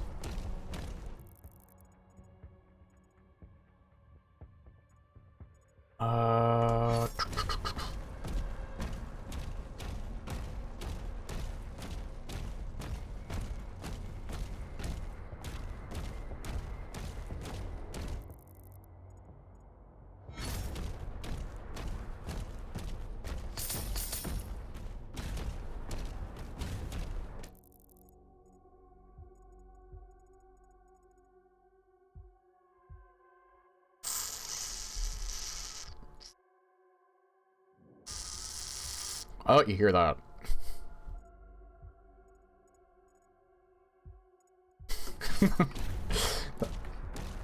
The weird mouth fart I was making.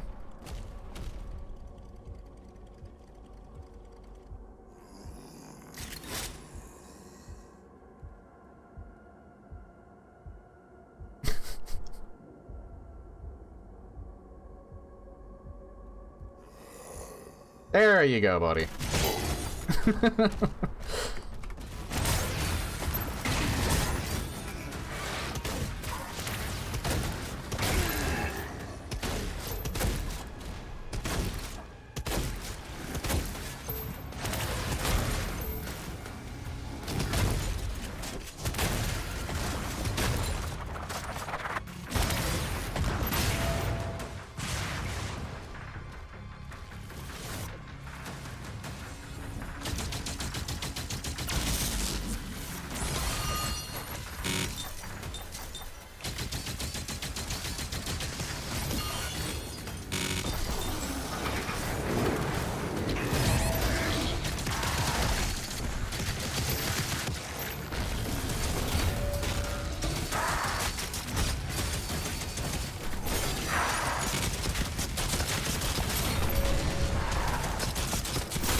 This thing makes you run faster, and I didn't really realize that until now. Probably told you that it makes you run faster, but... yeah, this is the right direction.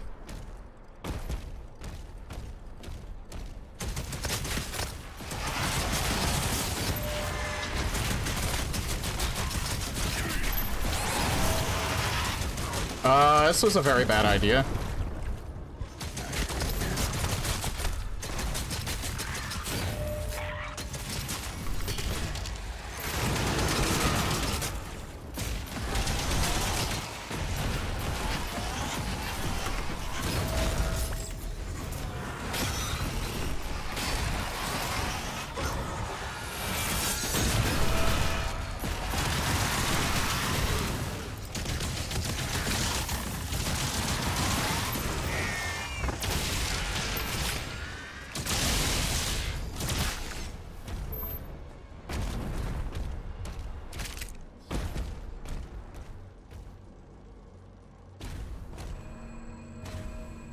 There we go.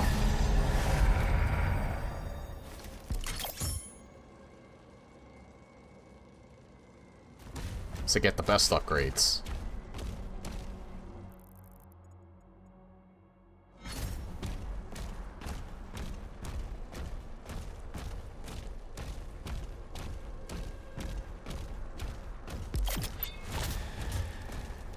I thought I discovered this one already. Probably the Pulverizer, because this is my favorite weapon. Killing a shock demon with the Cycler builds charge based on the size of the demon. The Cycler deals increased damage at maximum charge.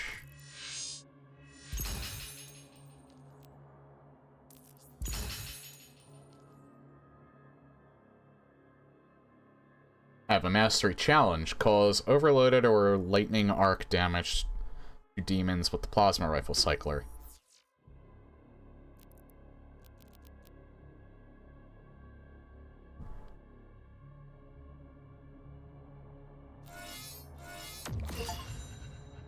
Acquire all shield upgrades on the base category. Nice.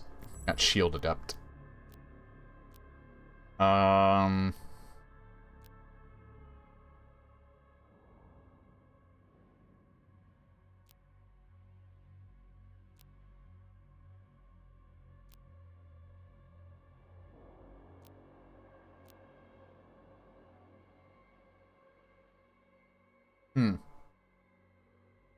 Do I want to buy this and then switch back to my power gauntlet?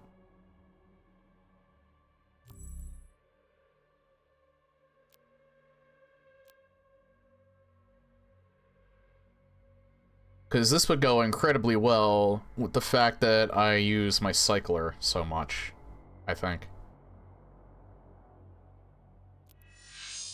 I think I will. They're the same range, so...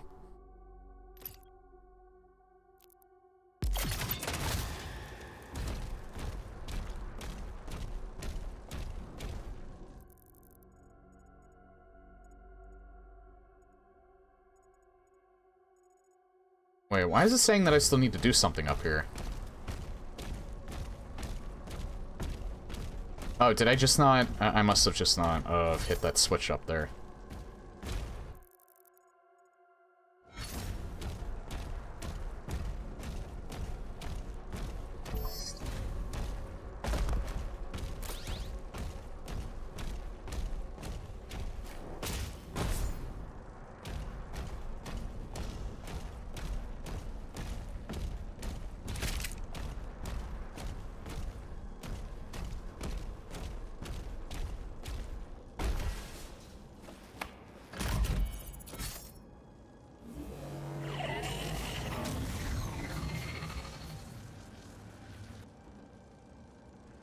Almost finished. One more switch.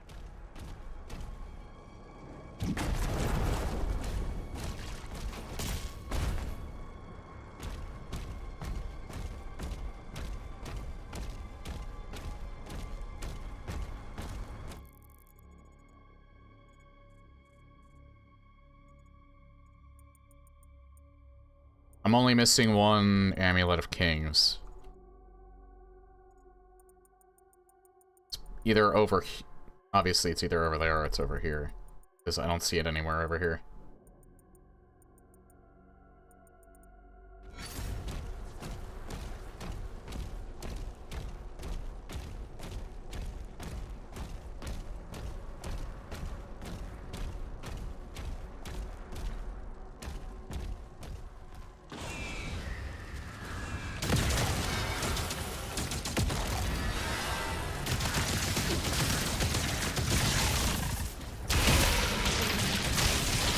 Oh yeah, that was a really good upgrade.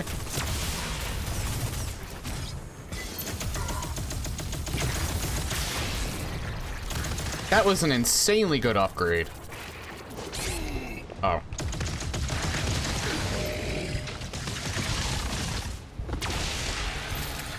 Holy shit, that syncs so well with the cycler.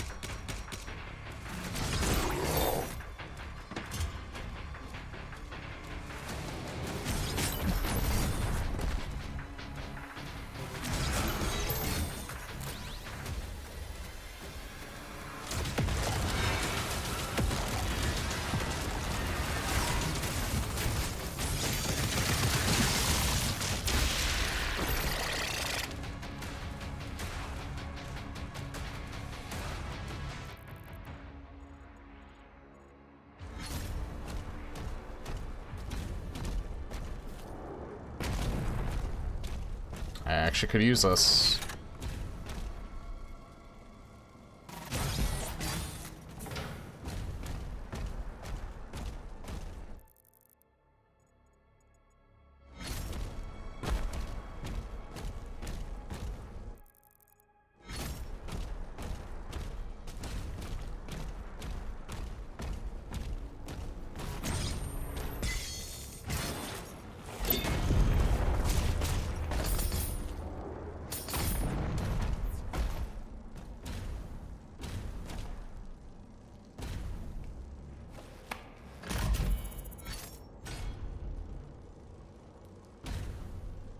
Oh.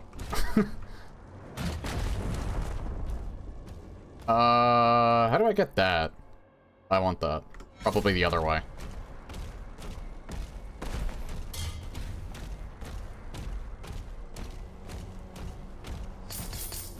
Yep.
I'm dead.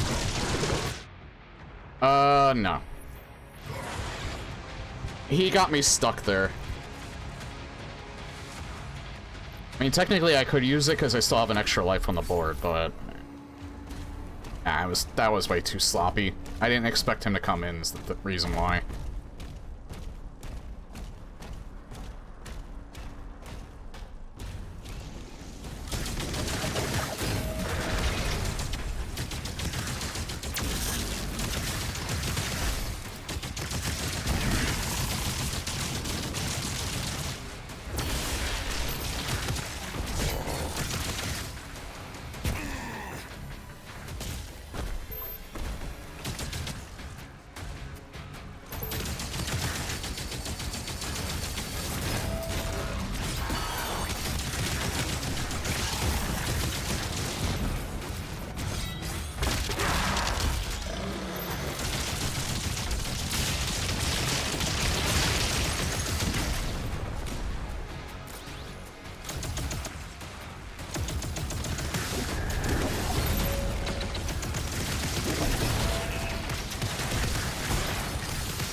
You know, they actually, if you're far enough away, they telegraph that pretty well. Problem is, it's on the side of my screen, so I don't see it sometimes. Oh god, what the fuck is going on? There.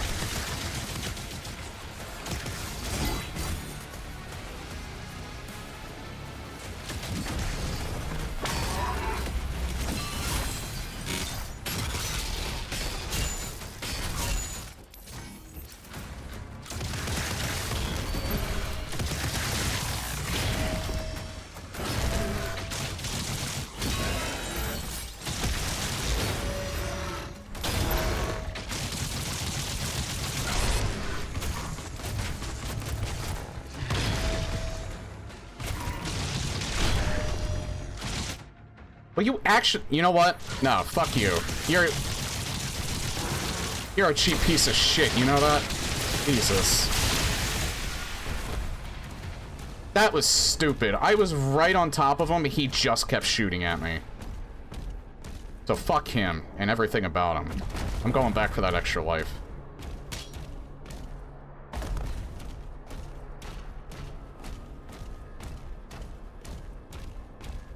I was like right next to him. He just decided, you know what? I'm not gonna give you an easy out. I'm just gonna shoot you in the face and you're gonna like it.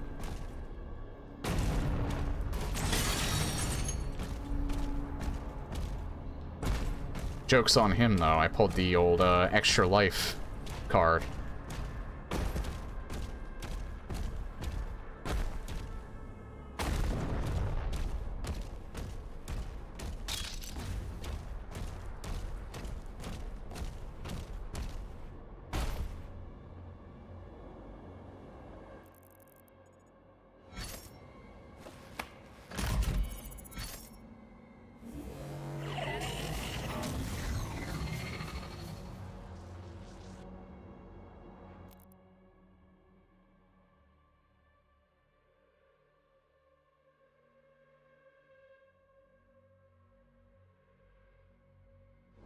The heart has been primed.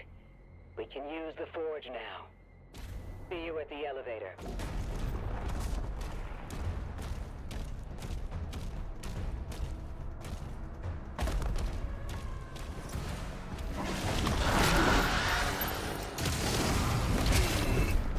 But I did that fast enough. Oh my god, I'm...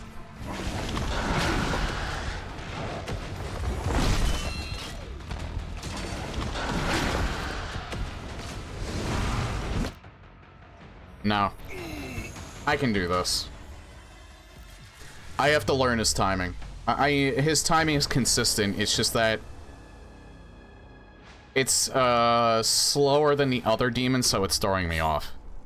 But it's a consistent dodge. It's just, I have to learn the timing for it. Or it's a consistent parry, my bad.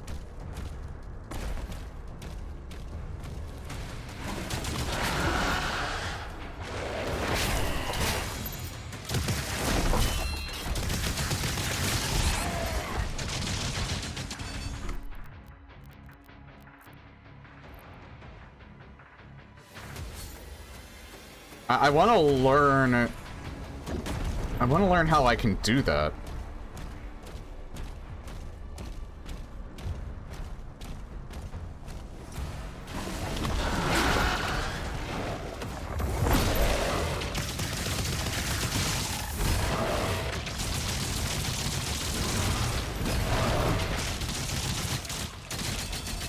Okay, he does have a bit of a tell.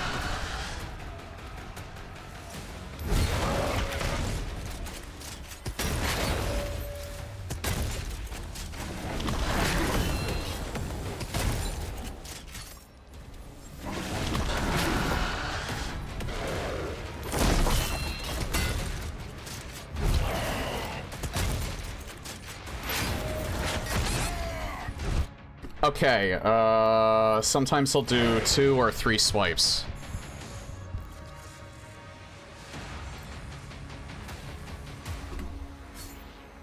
So, I just gotta be ready for that.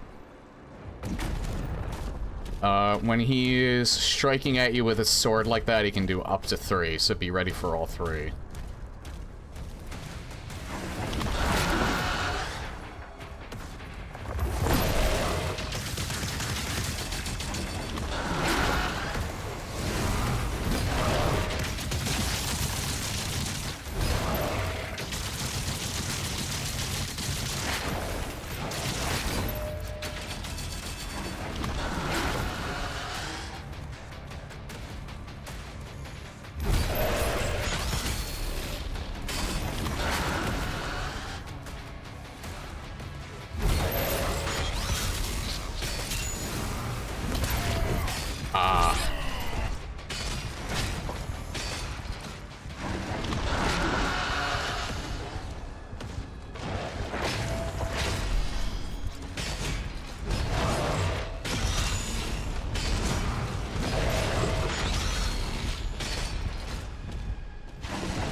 There we go.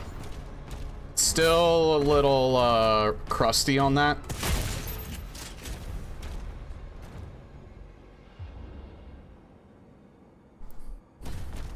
You know what, another thing I really like that a lot of people don't like? I'm gonna comment on this, actually. I like those slowdowns. If they want to give you the ability to turn those off, that's fine. I just don't want them to eliminate it entirely. Because they give you so many options to toggle the difficulty as easy or as hard as you want. Not even just with the difficulty settings themselves, like, you know, UV, Nightmare, Pandemonium, things like that. They also have, like, additional modifiers. So you can make it, like, Ultra Violence, but it's a little easier with the parries. Or Nightmare, but the parry, you think the parries are too easy if you're trying to play it on harder, so you can make the timing window smaller if you want. If they want to eventually make it so that you can turn off the slowdown when you do the parries, I'm fine with them doing that. I just don't want them to make that, like, I don't want them to just take them out. An option to toggle it off for the people that want to make it harder for themselves is perfectly fine, though. Because I actually really like the slowdowns. Not just because it's a cool effect, but also because it just gives you a second... It gives you, like, that additional second to just think about what your next move is.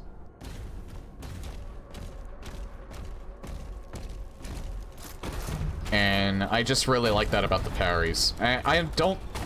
People say that it, like, interrupts the flow too much of the game. I don't agree with that. Missing a lot of gold, but it might be on the next portion because I don't see any here. It's probably another section of this.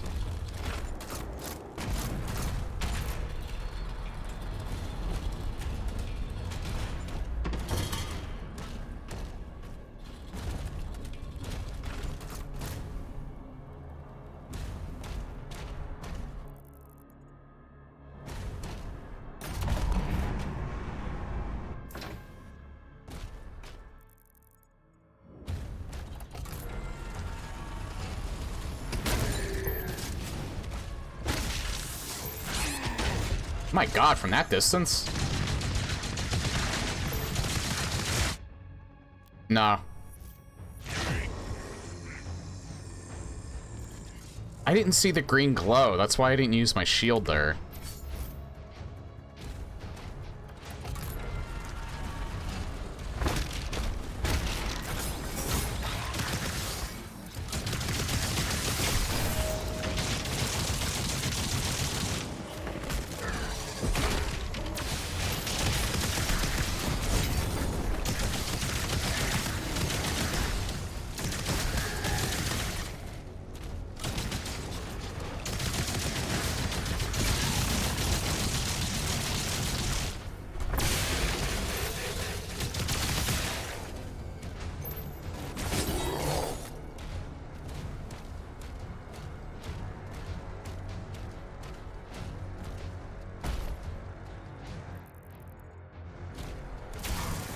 Oh my god. Oh, that's you, you little shit.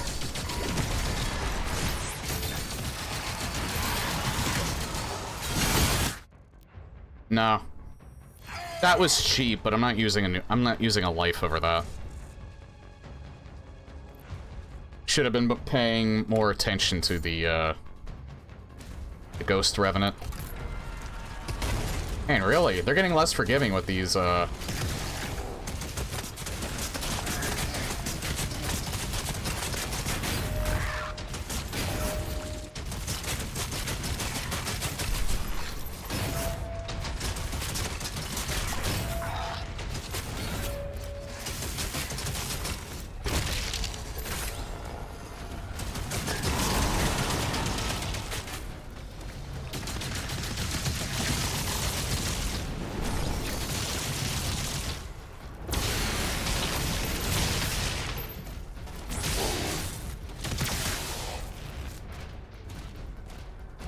they're getting less forgiving with these checkpoints.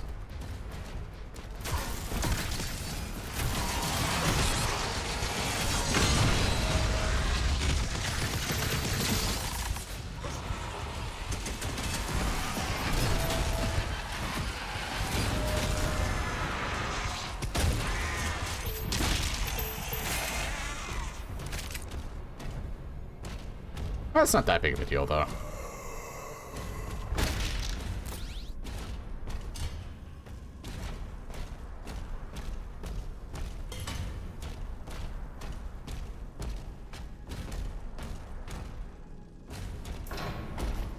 Shiny.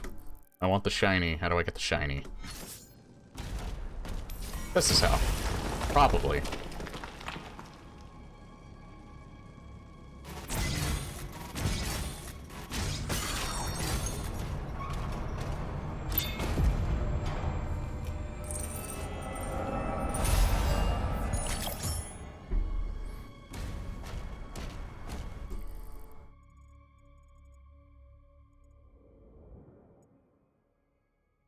Time is up. Might go for like 20 more minutes, maybe a little bit over the 4-hour mark, but maybe not the 4.5.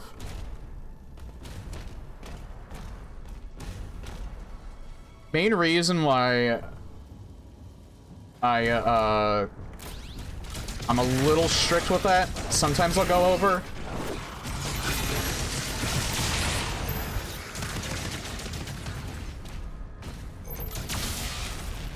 It's just that I know myself, especially at this point. If I play a game for way too long and it's this intense in particular, like I'll just, if I'll start to fatigue. And like, I'll just start playing like worse and worse after a while. Making dumb decisions. So, like, I didn't play this for the full 4 hours, but, since I did the Doom Archipelago at the beginning, but, again, I think that's probably a safer bet to do that. There is just nothing over there, wow. To get that secret.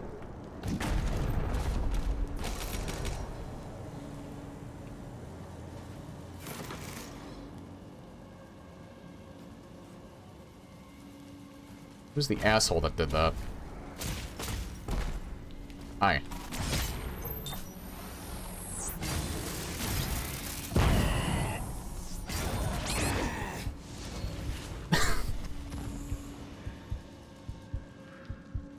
I feel like I want him to kill me. But I'm not sure if I'll have to do that previous part over if he does.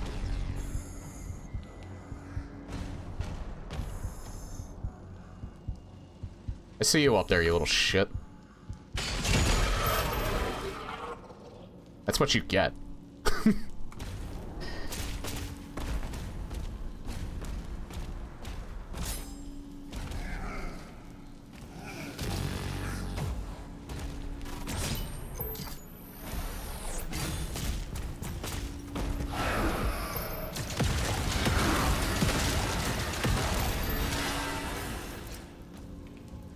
That was a little unnerving, because if even one of them got to me, they could have probably taken my health all the way back down to 5.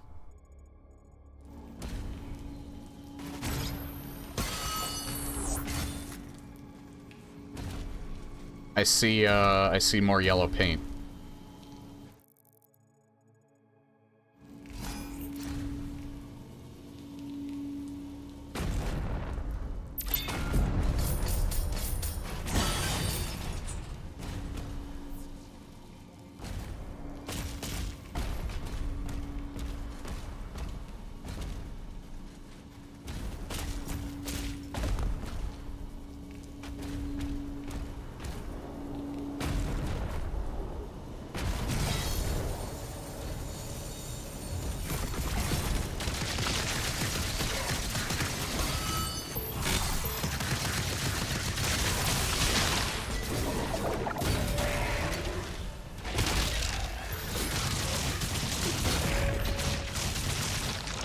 I almost didn't see you.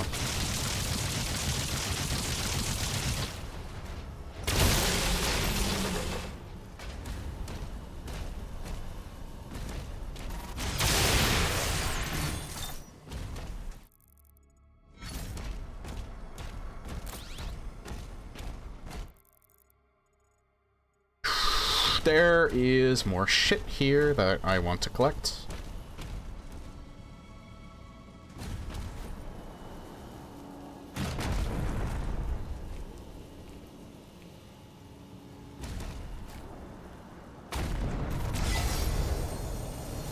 Oh, alright.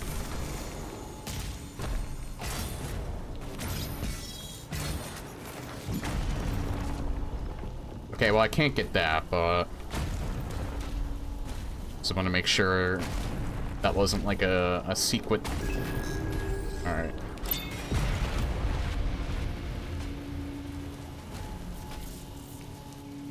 Oh, another weapon skin, alright.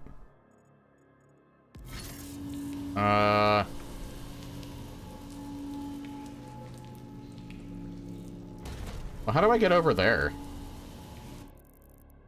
Like, is that the same thing? Maybe it was something I didn't see.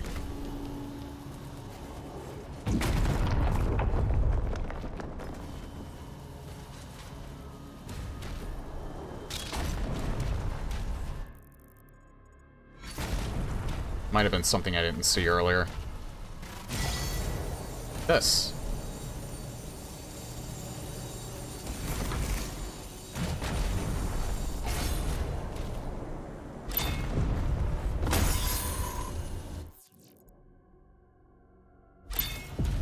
Yeah, the only thing that I can't get is the extra life.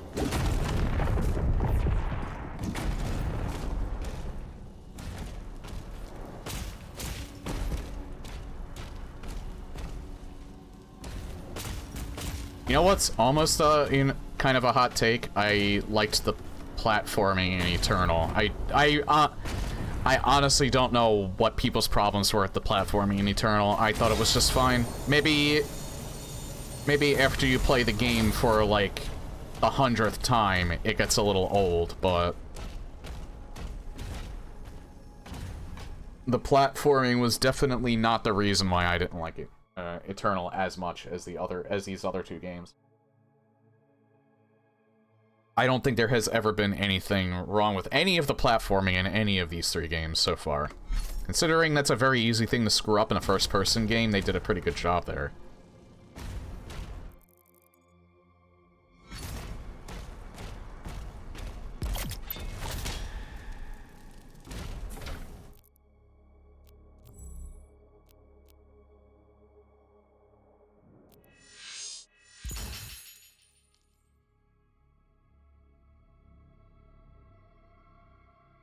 requiring a melee charge from a parried attack.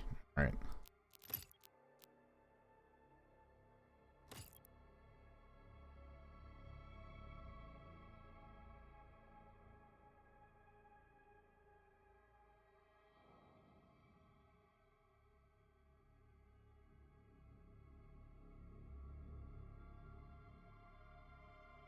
I could see the usefulness in that.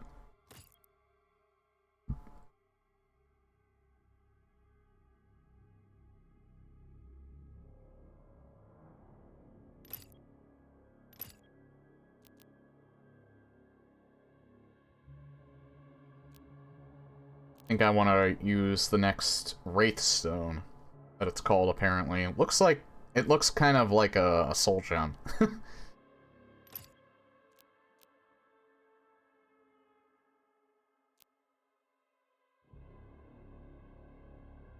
Let's see, this is fully upgraded. What about the Impaler, though? I would agree with people, though. This, the Shredder leaves a lot to be desired.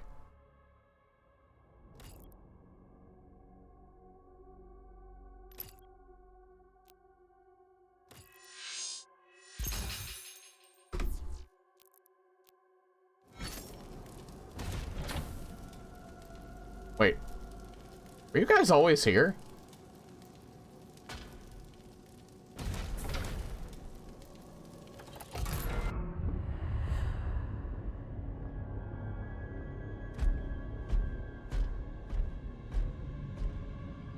No signs of the demons, Thera.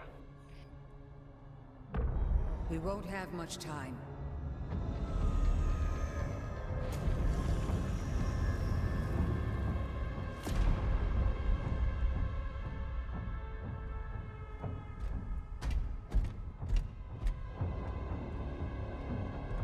The Ancestrals never really die.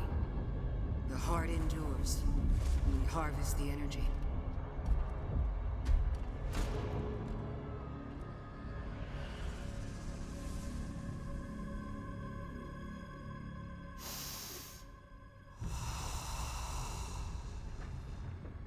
Svara. Nim unvek anme. Veseque. Svara. Nim unvek anme. Veseque.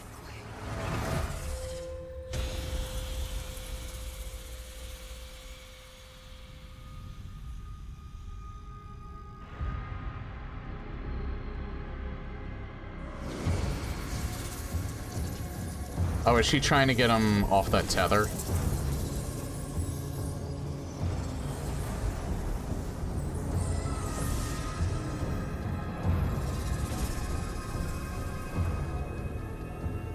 They probably said that.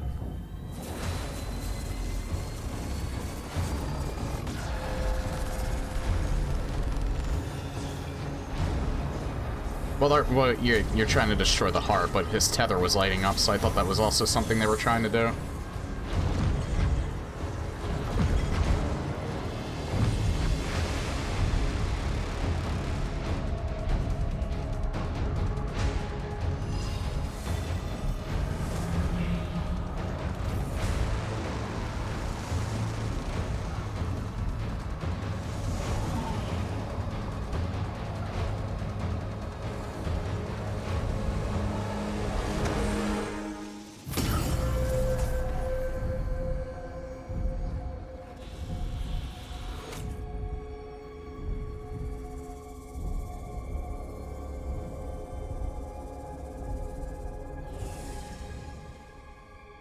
They're here, falling back. We'll meet you at the exit.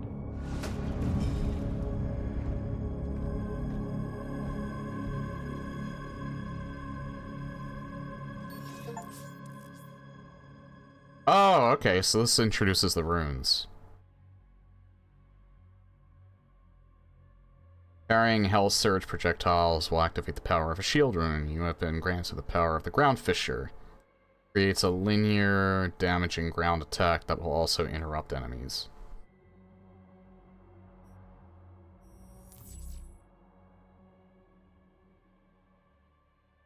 Guessing you probably only can use one at a time, maybe?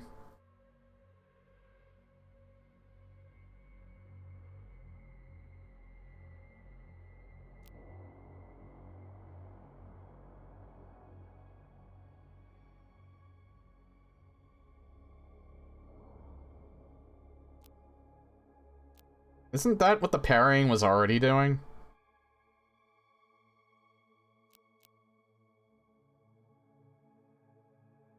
Or scorched. Size and damage of the ground fissure is increased.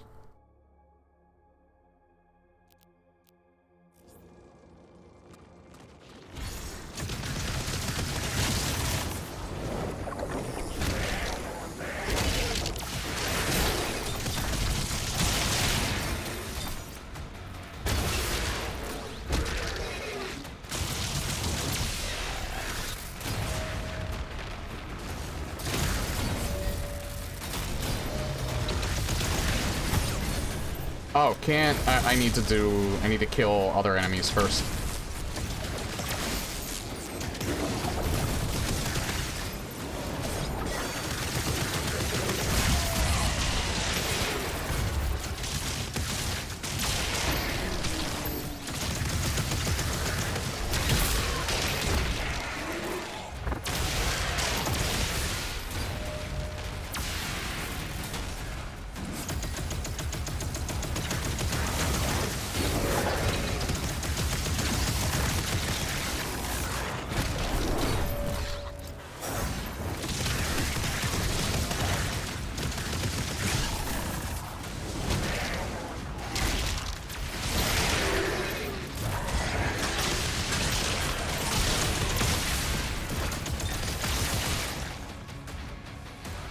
You know, I was kind of just winging it there, and it worked out in my favor.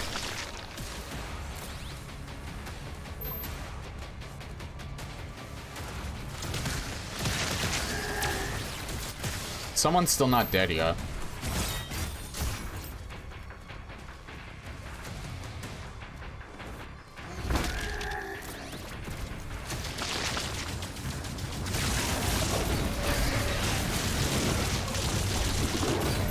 Okay, I see how it works now.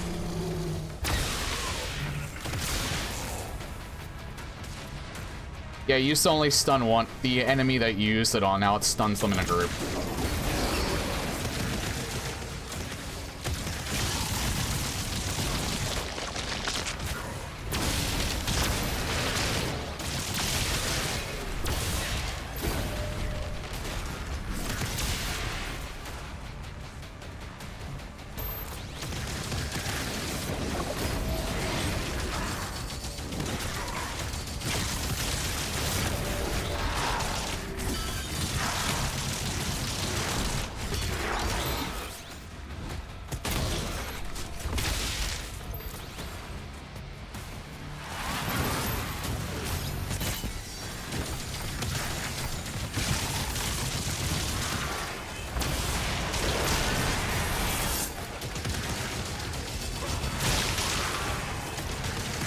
Oh, man.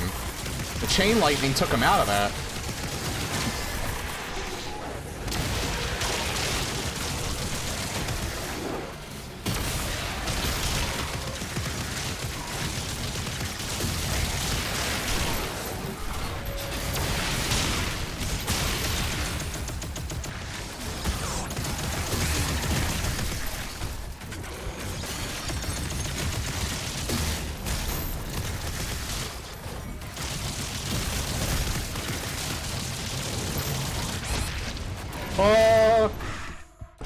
How am I not dead?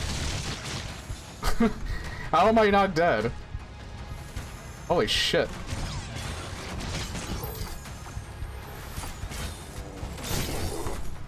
If he would have killed me, I would have not used my life just out of shame.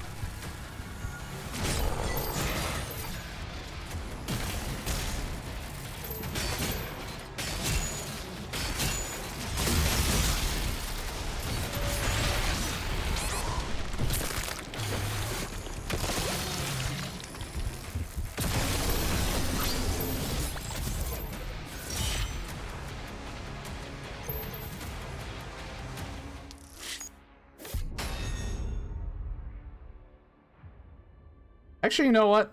This, well, I'm getting around the 4-hour 10 mark. A little over 4 hours is fine. I think probably ending on this level is probably a good point to stop. I missed some gold. Fuck.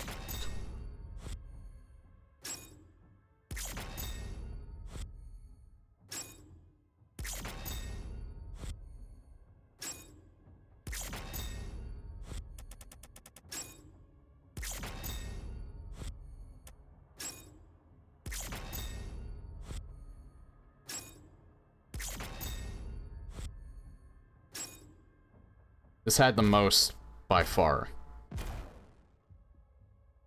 Yeah, I just don't pay attention to these challenges.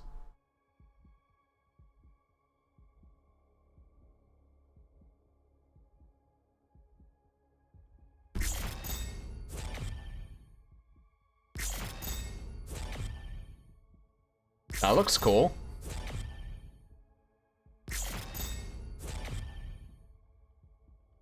That also looks cool. Too bad I never used that weapon.